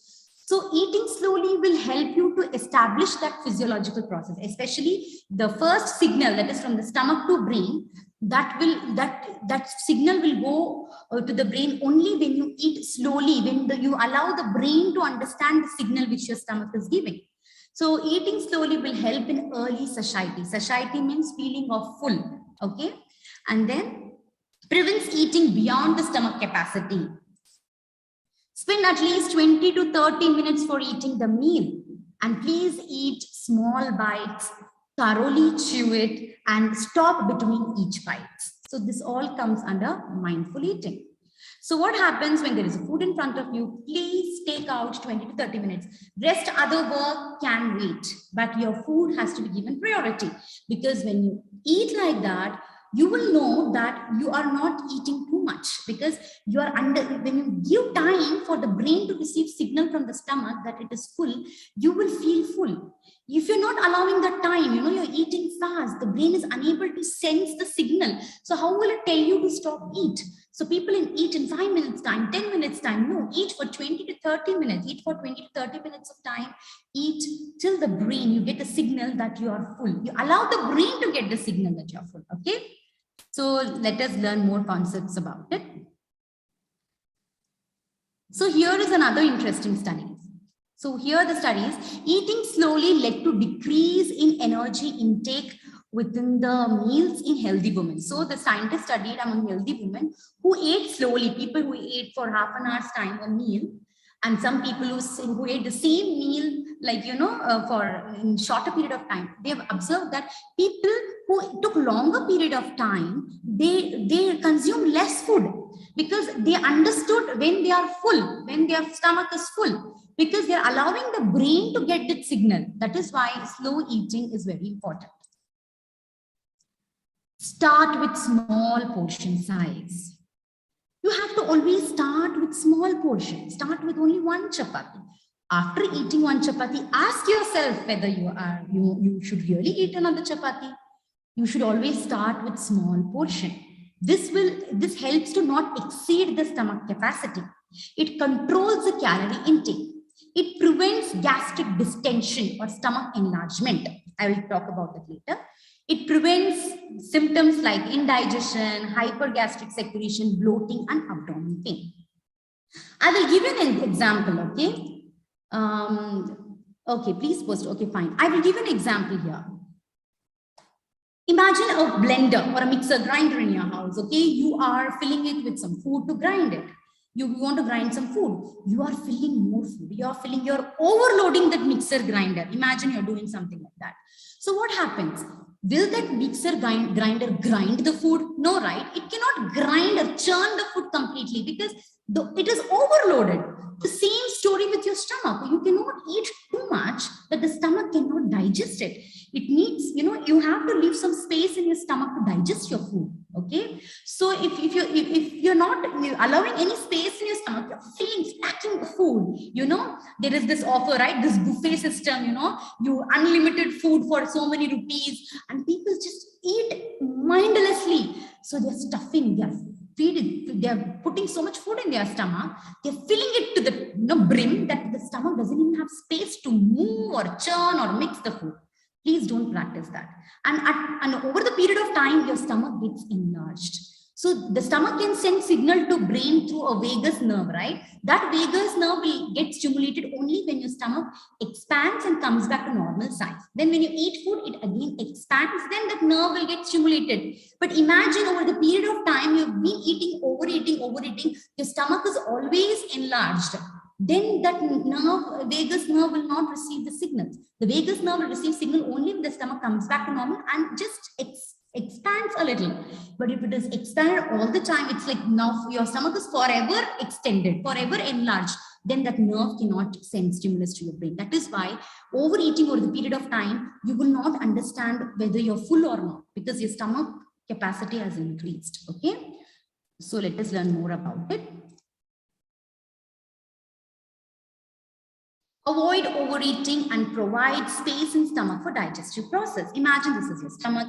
Only fill half your stomach with food and allow the half to produce, digestive enzymes or for mixing and churning. Okay, so make sure about it.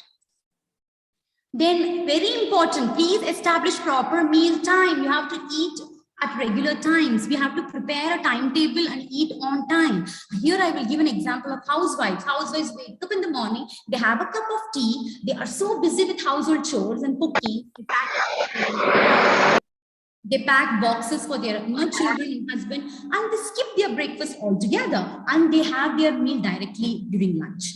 So imagine your body needs energy in the early morning and you're starving, and suddenly in the lunchtime, you're so hungry that you end up eating so much.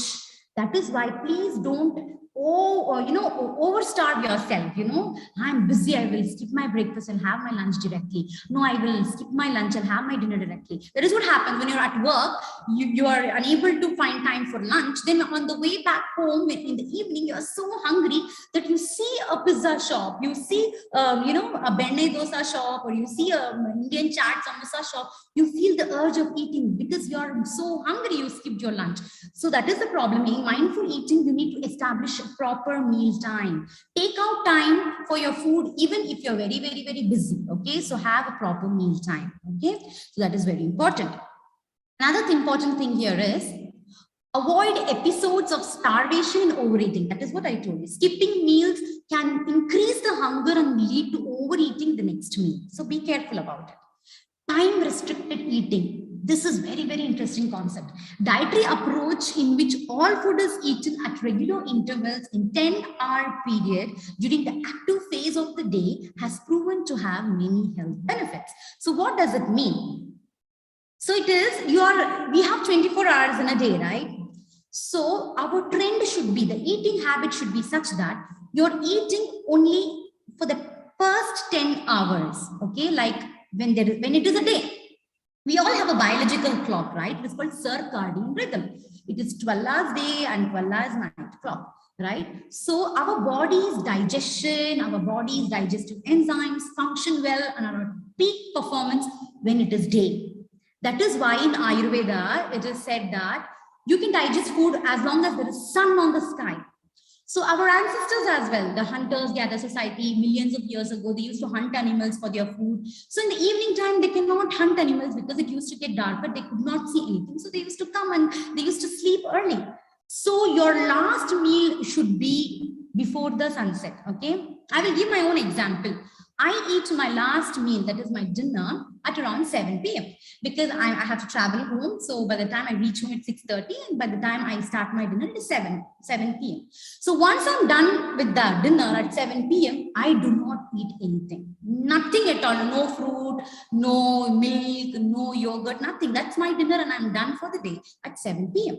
So from that 7 p.m. onwards, okay, till the next morning, my breakfast, which is at around 9:30 a.m., I'm actually fasting for 14 hours. So it means that every day I'm eating from 9:30 a.m. to 7 p.m., which is almost like, I'm making sure that I'm not eating all throughout the day. So I'm eating most of the food on the daytime. When the sun sets, I'm not eating. So it is like I have that practice now that from 9 till 7 I'm eating, which is around 10 hours of eating, and remaining 14 hours it is like I'm not eating. You know why this is important? I will tell you. Your body's digestion is maximum in the day, and what is maximum in the night? So your body's digestion part is taken care in the day. So what do you think happens at night? Can anybody say what happens at night? One answer on the chat box, in the chat box. Any guesses? Okay. What body does at night? Anybody? Anybody? Give it a guess. Rest. Muhib ma'am, rest, relax. Yes. Your body is preparing to repair itself. Relax. Okay. So imagine you are a person who has your shift working is from 9 a.m. to 6 p.m. You're so happy that you're done for the day, you did your work well, and I'm going home and relaxing. Imagine on the way back home, the boss gives one big bundle of files and says, go home and work on this. Will that person work efficiently? No, because his active time, his energy levels were high only from 9 a.m. to 6 p.m. At night, he needs to relax. The same thing is with our body. Okay. It's the same thing is with the body. The body digests the food throughout the day. At night, it is turning into repair mode. It is turning into relaxed mode. So imagine, no matter how healthy your dinner is, if you're having late dinner, most of it will not be digested because the body is literally not in the mood to digest, because your body's biological clock is like that. Digestion happens in the prime time, in the daytime, and there is sun. When it is dark, the body goes to repair mode. Okay, all your cells, tissue, muscle, wear and tear will be getting repaired. So what happens when you have late dinner? Okay, fine. 7 p.m. I have my dinner. Okay, you can have, 8 p.m. is also okay. But the golden rule is have dinner at least 3 hours before your bedtime. Okay, that is the golden rule. Okay, so if you have it 7 p.m. and if you're a person who is awake till 12 a.m. in the night, 1 a.m. in the night, then it's very impossible to control your hunger, right? So suit accordingly, have your dinner 3 hours before you sleep. Because if you have your dinner very close to bedtime and you're having a dinner late night, so your body is now in a very difficult condition. It is now asking whether should I digest the food, whether should I spend energy digesting the food, or whether should I spend energy repairing the body. So it's asking the question to itself, what should I be doing now? So your body does both the activity, but with not full efficiency. Half and half digestion happens, half and half of repair happens. So next morning, you will wake up tired because your body did not have enough time to repair your body, because repair you because you ate very late dinner, you were on a party, or you were on a family get together, you had 10 or 11 p.m. of dinner. Then because your body cannot digest in the night time, your food is also not digested well. So your undigested food enters the intestine. Whenever the undigested food enters the intestine, there is putrefaction, fermentation happening in the intestine, because intestine has so many microorganisms. So that will start eating that food, undigested food, and produce a lot of gas. So you're farting, you're bloating, you're having constipation, or you're having diarrhea. That is the problem with eating late at night. So please eat as early as possible. Finish your last meal as early as possible. And please give time for your body to rest and relax and repair. Okay. So let us go further. Okay. So mindful eating is also about making healthy choices. Choose all natural, wholesome food. Whole grains and cereals, legumes and pulses, in vegetables, roots and tubers, green leafy vegetables, milk, fruits, nuts. Your everyday diet should have food from all these groups. Okay, so this is the balanced diet. As Anuradha ma'am explained to you, there are so many nutrients in each of these groups. Okay, so yeah, so here I will give you one tip. Don't have anything, don't eat something which you see the advertisement on TV. Okay, have you seen anybody advertising an apple on TV, a banana on TV, or a carrot on TV? No, right? They only advertise their products loaded with sugar and salt, loaded with artificial colors, loaded with artificial flavors and preservatives. So please don't eat anything processed or in a packet, Please teach your children also, because children, you're the role model for your children. You need to show them the right way of eating. So what I do is I eat whatever comes from Mother Nature. That is the food which gives you life. You dig and put some wheat grains, you dig and put some pulses into the soil, you see plant growing. So that is what gives you life. You imagine you dig and you put your potato chips and biscuits, you see plant growing? No, because it is dead. Another concept in Ayurveda is consume fresh food. Food should be consumed as fresh as possible, because otherwise it will be acted by microorganisms and it will become dead. So all the preserved foods, what you're seeing, all these noodles, they're cooked initially and then they are, dehydrated and packed. So it is like they cooked so many days ago and it is like a dead food. That is what Ayurveda says. So eat natural food. And this will really give you a lot of benefits, because natural food is, the mother nature has given you the food in that proportion, in that composition, that because she knows what you need. We humans, we extracted sugar. We humans extracted oil. It was not given by Mother Nature. Mother Nature did not give us sugar. Mother Nature gave us dates. So she knew that we don't require concentrated source of sugar, but we made sugar. Mother Nature did not give us oil naturally. Mother Nature gave us coconuts. So we extracted oil from coconuts. We extracted oil from oil seeds. So it is us. We have processed it. So please eat as much as possible natural food directly from Mother Nature. Okay. Please avoid, mindful eating is also about making decisions of not eating, not eating processed food rich in sugar, salt, and fat. Please avoid this junk. It is nothing but fat and sugar. It will give you no other nutrients, and I will tell you something. My dear participants, food should be used as a fuel, okay, but not as something which can be stored. See, all these pizza, burgers, and French fries, they will not be used as fuel. I will tell you why. All these are made up of refined wheat flour. Refined wheat flour will spike your blood sugar very fast. Whenever your blood sugar goes very fast, there is insulin into the picture. Whenever your blood sugar increases, your insulin level increases. You know what insulin does? It will start storing all the glucose into fat. So imagine you're on a shopping to a supermarket. You brought some food.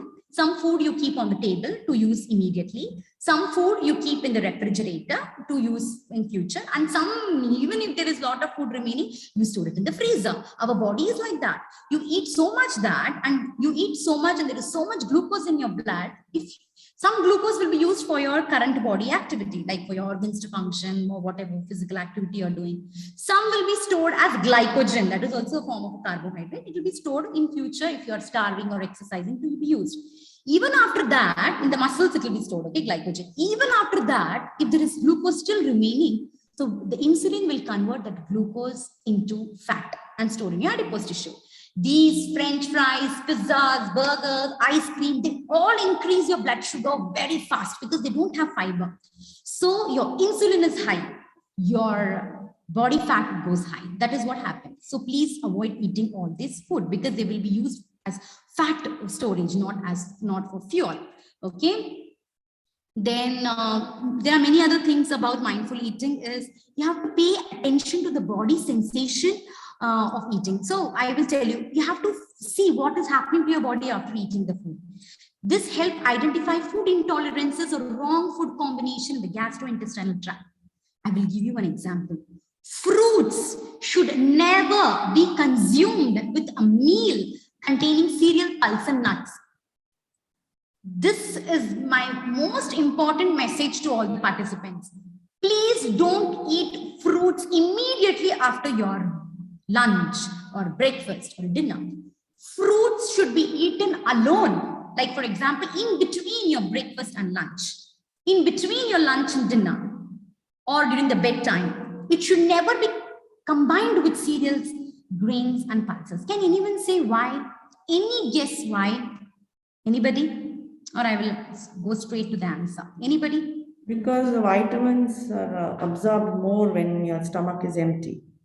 Okay, good ma'am. That is also one of the reasons, but I will tell you. Fruits are 80 to 90% water. They do not require extensive digestion process because fruits just contain some sugar, some sugars, that's all. They don't contain protein, or they don't contain, very hard to digest, anything like that. So they go into the stomach, they pass the intestine rapidly. So they come out of your digestive system very fast. Whereas grains, whereas pulses, whereas legume, they come out of the stomach very slowly. They go past the intestine very slowly because they take longer time to digest. So when you're combining fruit with that, your fruit is stuck there. It is unable to pass your intestine. So when it is stuck in the intestine, the fructose present in the fruit will get slowly fermented by microorganisms. Your fruits are not getting digested, and the nutrients and the benefits of fruits you're not getting. But here in our country, what we do, we give banana, we give fruit salad after balance. You know, okay, it's unhealthy to have dessert. It's better to have, you know, a banana or some fruit salad. Please never combine fruit with your cereals or pulses. I will show this short video. You will understand what I'm trying to tell you. See, this is the illustration of what happens when you combine fruits and vegetables. Okay, I'm sorry, when you combine fruits and grains. Okay, let me show you. Sorry. Okay, let me play this. See, your grains are hard to digest. Your pulses are 1 minute. Oh, I'm so sorry. Okay, let me show you. Your grains are hard to digest, okay? Like your pulses or nuts or whole grains, they will move through the intestine very slowly because your body is taking longer time to digest them, okay? Whereas the fruit, on the other hand, will rapidly pass through your intestine because it does not require so much digestion process. So if you're combining fruit after eating the meal, if you're eating a fruit, so it will get stuck there. It will get stuck there and start getting rotten and putrefied and fermented. None of the vitamins will be released and you will be bloated and all that symptoms will come. Okay. So never combine fruits with nuts or grains. That is what I'm trying to tell you in here. That is the explanation I've given here. Cereal, pulse, nuts take longer time, whereas fruits take shorter time. So you should never combine the both of them during eating. Okay. This is done. So this is the tip for all of you. Okay, before I'm almost done, only 2 more minutes. So before I wind up, I tell you, mindful eating is all about showing your full focus on food. Okay, so practice mindful eating, involve all your senses, chew thoroughly, take some time to eat. You will understand when you're full. You will not overfeed yourself. And over the period of time, you will be healthy and fine because you're not overtaxing your stomach for digestion process. You're getting digested all the food well, or nutrients are released well. You're not overeating and you're in your ideal body weight. Okay. So yes. So how do I end here? I end here by telling you something about my experience. I started writing whatever I used to eat. This is called as a food journaling. Okay, since I'm a food science and nutrition person, so I enjoy doing this. This might be very difficult for you all, but I have this practice of writing. If I eat 2 chapati in the morning, I will write, I eat breakfast 2 chapati along with some beans side dish. So then I will observe for any symptoms in my body. Yeah, fine, I was fine. Then I will write when I started feeling hungry. At around 11 o'clock, I started feeling hungry. Then at 11 o'clock, I had an apple, okay, or a banana, okay. Then I started, whenever I used to feel hungry or whenever I used to put something in my mouth, I used to write. And if I have this acidity or bloating, I will go back to my journal and see, okay, in afternoon, I ate a fruit salad with my lunch. So at around 3 or 4 p.m., I'm having bloating. So it means that this is the wrong combination for me. So this really helped me. You know what? Another thing is, I'm here at college till 4:30. I leave college and I reach home at 6:30. You know, when is the last meal I have? My lunch is at 1:30. So from 1:30 to 6:30, it's such a huge gap. So the gap is very huge. Then when I get out of the metro and walk towards my home, I smell all these chaats and, you know, samosas and pani puris and masala puri. It is like the shops, the stalls are calling you, come eat, you need food. See, this is like, I'm actually hungry because the gap is too long from my lunch and the next meal. And the external signals are also provoking me to eat. You know what? That I understood in journaling only. When I wrote, it's like, oh, when you see, you can say, I remember what I ate in the breakfast. I remember what I ate in lunch. I remember what I ate in dinner. That is not going to work like that. When you see, you can have more ideas. So I was wondering, yes. So this gap is quite a big gap from 1:30 to 6:30. So at around 3:30, I decided to have 10 almonds. Okay, 10 almonds. So when I started having 10 almonds at around 3:30 or 4 o'clock, or sometimes 4:30. Then when I'm reaching home, I did not feel much hungry and I did not get tempted to eat anything outside. So that is how I tackled it. So this is how food journaling will help you. There is something about writing in a book. Yeah, you all are very busy. You don't have time, you're very busy, I understand. But yeah, this is one health tip, okay? So I think I've come to the end of the presentation. So please eat mindfully and live healthy. Thank you. Any questions? Thank you, Dr. Nida, for a thought-provoking talk on mindful eating. Now the session is open for discussion. We If can you have have any questions, yeah, you can just put it Nutana, you in can- chat box. Yeah, you can post my number, you can give my email ID. Anyone can approach me. I'm here to answer your queries. But you can you can ask questions here. Yeah, about and one more thing about this eating, 14 hours not eating, 10 hours eating, you have to be very careful. If you have any health conditions, like if you're diabetic or so, you need to talk to your doctors about it. I'm talking about people, healthy population. Very comprehensive and informative talk. Okay, any questions, please? Yeah, somebody asked me, I have come across the fact that animal protein and plant-based protein shouldn't be eaten together. What's your take on this, ma'am? Who is asking me this? Faiza. And there will be not any physical activity, fine. Absorption, okay, fine. Shall we eat fast foods once when we love to have? Okay. So somebody asked me, plant protein and animal protein should not be eaten together. For that, I would answer, it is not about protein, whether it is from plant or whether it is from animal should be eaten together or not. It is the food. Plant protein. What is the source of plant protein? Can anybody tell me? What is the source of plant protein? Anybody? What is the source of plant protein? Anybody? What? Somebody replied. Legumes and pulses, right, Faiza? Okay. So legumes and pulses. So legumes and pulses are the source of plant protein. Animal protein is all your meat, fish, poultry, egg, whatever. They are like very well digested in our body because they don't have fiber and all. Whereas plant protein will have fiber, especially legumes. Okay, they have something called as oligosaccharide, galacto-oligosaccharides. These are some kind of carbohydrate which cannot get digested in our body. So that is why you need to soak the legumes overnight, or you need to pressure cook well, or you need to germinate. When you do all that, that oligosaccharide is actually kind of a fiber. It's carbohydrate. Okay, that content will come down. The problem with some legume is the oligosaccharide content is so high that it will get fermented in the intestine because the body is unable to digest it. So the microorganism in the intestine will start digesting it. So when you're combining animal food along with this difficult to digest plant food, or legumes, so the body, there is a workload, more workload for the body to digest the food effectively. And there are chances that there is bloating also. Okay.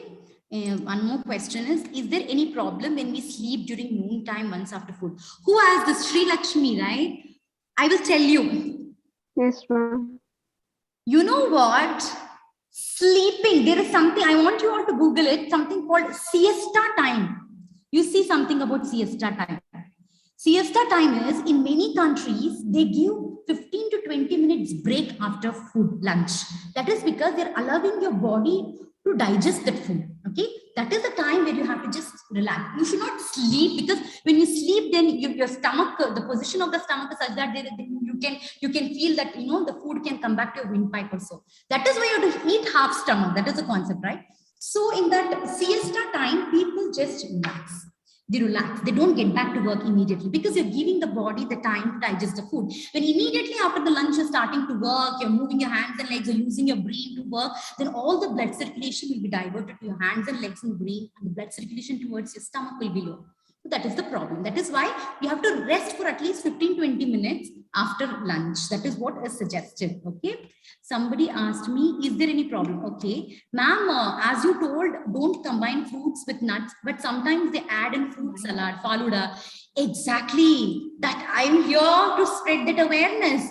They add nuts to the faluda. Very, very true. And fruits should never be combined with milk also. That is also a very bad combination, because milk is lactose. Okay.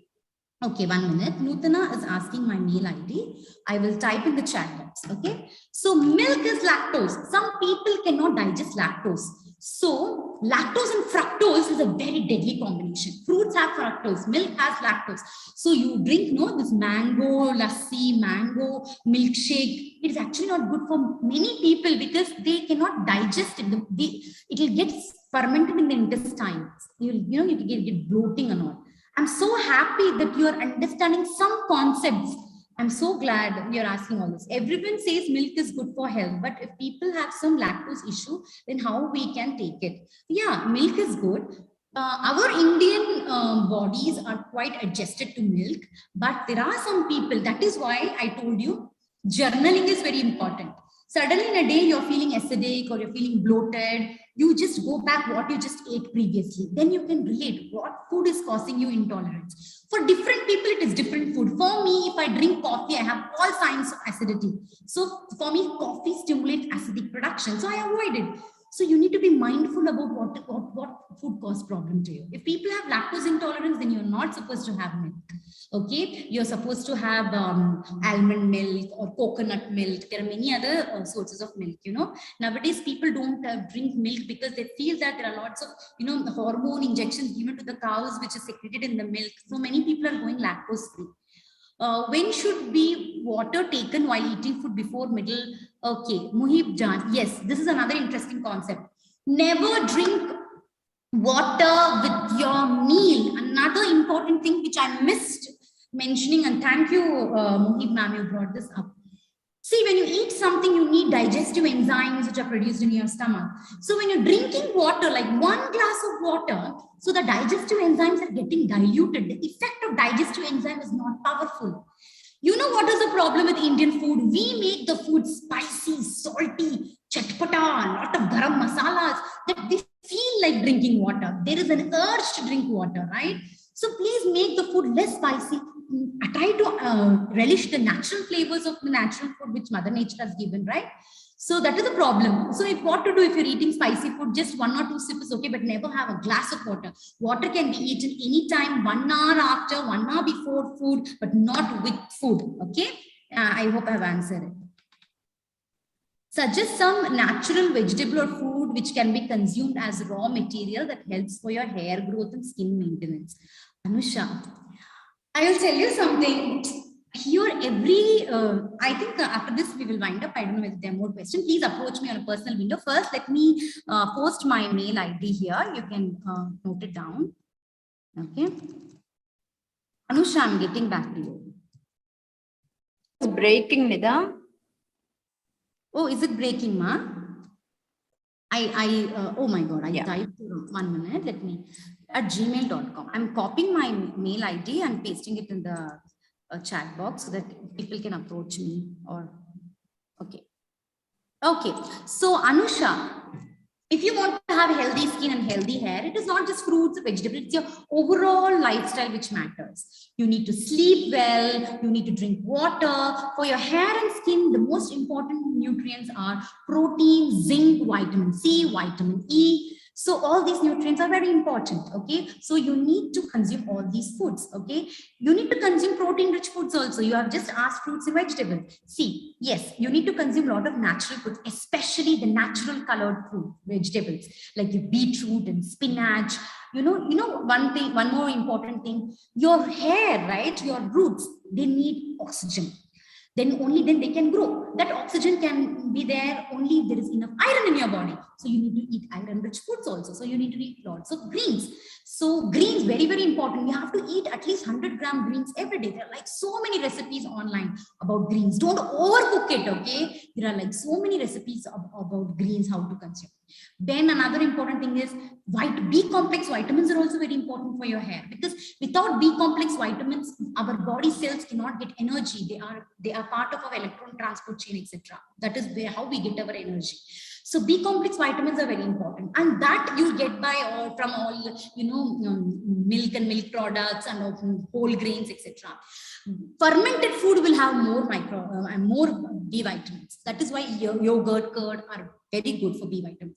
And also the intestine, the microorganisms in your intestine produce a lot of B vitamins. But to grow that good microorganisms in intestine, you need a lot of fiber. So have fiber-rich food. Always select whole product. Like if there is wheat, go for always wheat, whole wheat flour. If there is legumes, go for legumes instead of pulses. So go for, when you're eating a fruit, have with the fibrous part. Okay, if you're fine with it. So that fiber will cause more growth of microorganisms in intestine, and that there you'll get more B vitamins. So that is how you get B vitamins. Then you need to eat lots of nuts. Have at least 30 grams of nuts every day, handful of nuts. That should be your snack, okay? In the evening time, in the morning time, you want to feel like eating something, have nuts, almonds. One almond is 1 gram. So you can have, 10 almonds, 20 almonds, how much you want. Have groundnuts, have nuts, okay? So that is also very good for your hair. And milk products are also very good for your hair, and fruits and vegetables. So it's a balanced diet, and you need to exercise, because when you exercise, there is blood circulation improving in your hair root. That improves your hair growth. Not only there, all the organs get a lot of blood circulation when you're exercising. So the entire body will work well. So please spend 30 minutes of brisk walking or dancing or doing yoga, at least on alternative days, and slowly change to every day 30 minutes of exercise for 5 days in a week. Okay, any more questions? Any tablets for our health while exercise time is there? Water, what is the water? Okay. Raw vegetables salad cook have a different digestion time. Raw vegetable salads and cooked vegetables. Yes, of course. So raw vegetables in general, 80 to 70% moisture, right? So they don't take much time for digestion. Okay. So when you cook it, then the digestion, whenever you cook something, digestion is better. Somebody asked me about the vitamins tablets. Yes, you can have vitamin tablets, but you need to be mindful about that. You need to see the dosage on the medicine, right? Well, I remember one of my neighbors, she used to have a multivitamin, multi-mineral tablet during COVID time. Then somebody told her vitamin D is also very important. So she took another separate vitamin D tablet. Somebody told vitamin A is very important. Then she took separate vitamin A. She did not have any idea that multivitamin, multi-mineral tablet, what she was taking, had all the nutrients. So she was over toxing her body. Every nutrient has a limit. You cannot overeat it, right? Especially the minerals and fat-soluble vitamins. They get stored in your body. Whereas water-soluble vitamins, B complex vitamin, C vitamin, if you eat eggs also, they're excreted in the urine. So you have to be mindful about it. Okay, you are educated. You have access to information. See what is the daily requirement of nutrients. Read the label. There are RDA available. Recommended dietary allowance. There are chart given. What is the maximum dose? You need to be aware about it. You should be mindful in every step of your life. Okay, so questions are coming up. Okay, so water is also very important, but water also, it depends how much you need. Simply people will tell 3 liter neer kudibeku, 5 liter neer kudibeku. There should be a scientific amount of water required. So water is like you need at least 30 ml of water per kg body weight. And that body weight also matters. If I am a 50 kilo person, that is my body weight, but I'm fat and I have 10 kg extra of body fat, I'm 60 kilos, so I cannot multiply for 60 kilos. My ideal body weight is 50 kilos. So it is like 30 ml of water per kg body weight is the water. So at least the common rule is drink 6 to 8 glasses of water. Okay, what is your take on plant-based meat to vegan paleo diet? Yes, so many questions coming up. Yes, plant-based, but you know why the people are turning into vegan diet? Because animal production, animal husbandry, reproducing animal, cultivating animal, giving them food, nurturing them, it is having impact on the environment. There's a lot of greenhouse effect gases are produced from these animals. So people are slowly changing into vegan source of protein. That is their wish of doing it. Okay. So when should we do exercise in the morning or evening? Exercise better. Who asked me? Okay. It suits, ask your body. I feel my energy levels are at the peak in the morning time, because evening, after tiring day, I just cannot exercise. So anytime you find whichever time is no, it is better to exercise than not to exercise at all. If you have time only in the evening time, please exercise in the evening. But when you exercise, please remember that your stomach should not be full when you're exercising.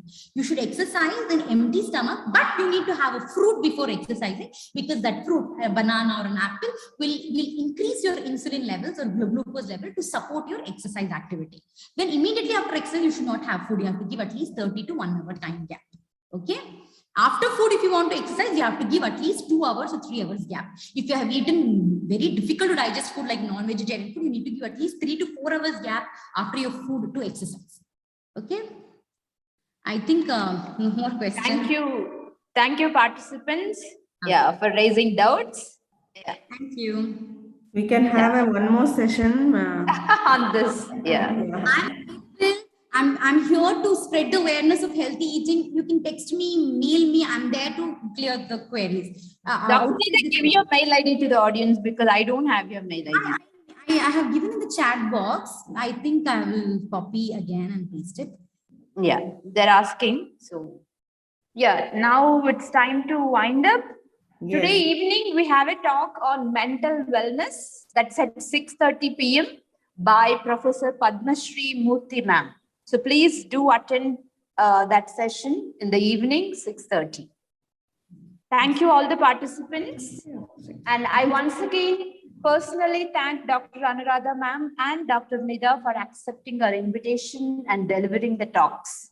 I also thank all the participants who actively participated and made this session successful. Yeah.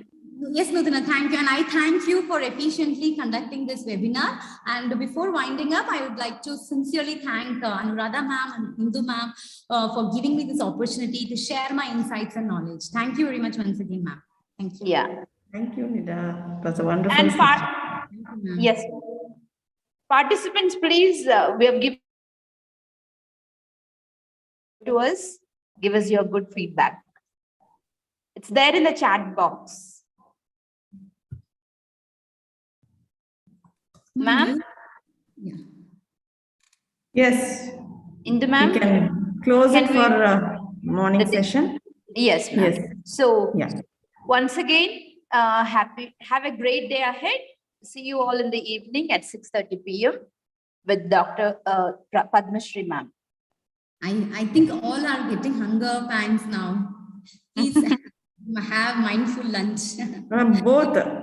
You have told both, no? So we have to control as well. Yes, ma'am, true. Yeah. Okay, thank you, ma'am. Thank you. Still, they are asking your mail ID. I don't know why it is not visible. Nutana, can you do me a favor? Can you post on the WhatsApp my mail ID, because I have copy pasted it because of mail chats they are unable to. Yeah, You please send tell it to me. me, no?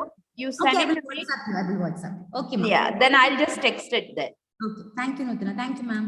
Yeah, Bye. thank you. Thank you, one and all. See you in the evening.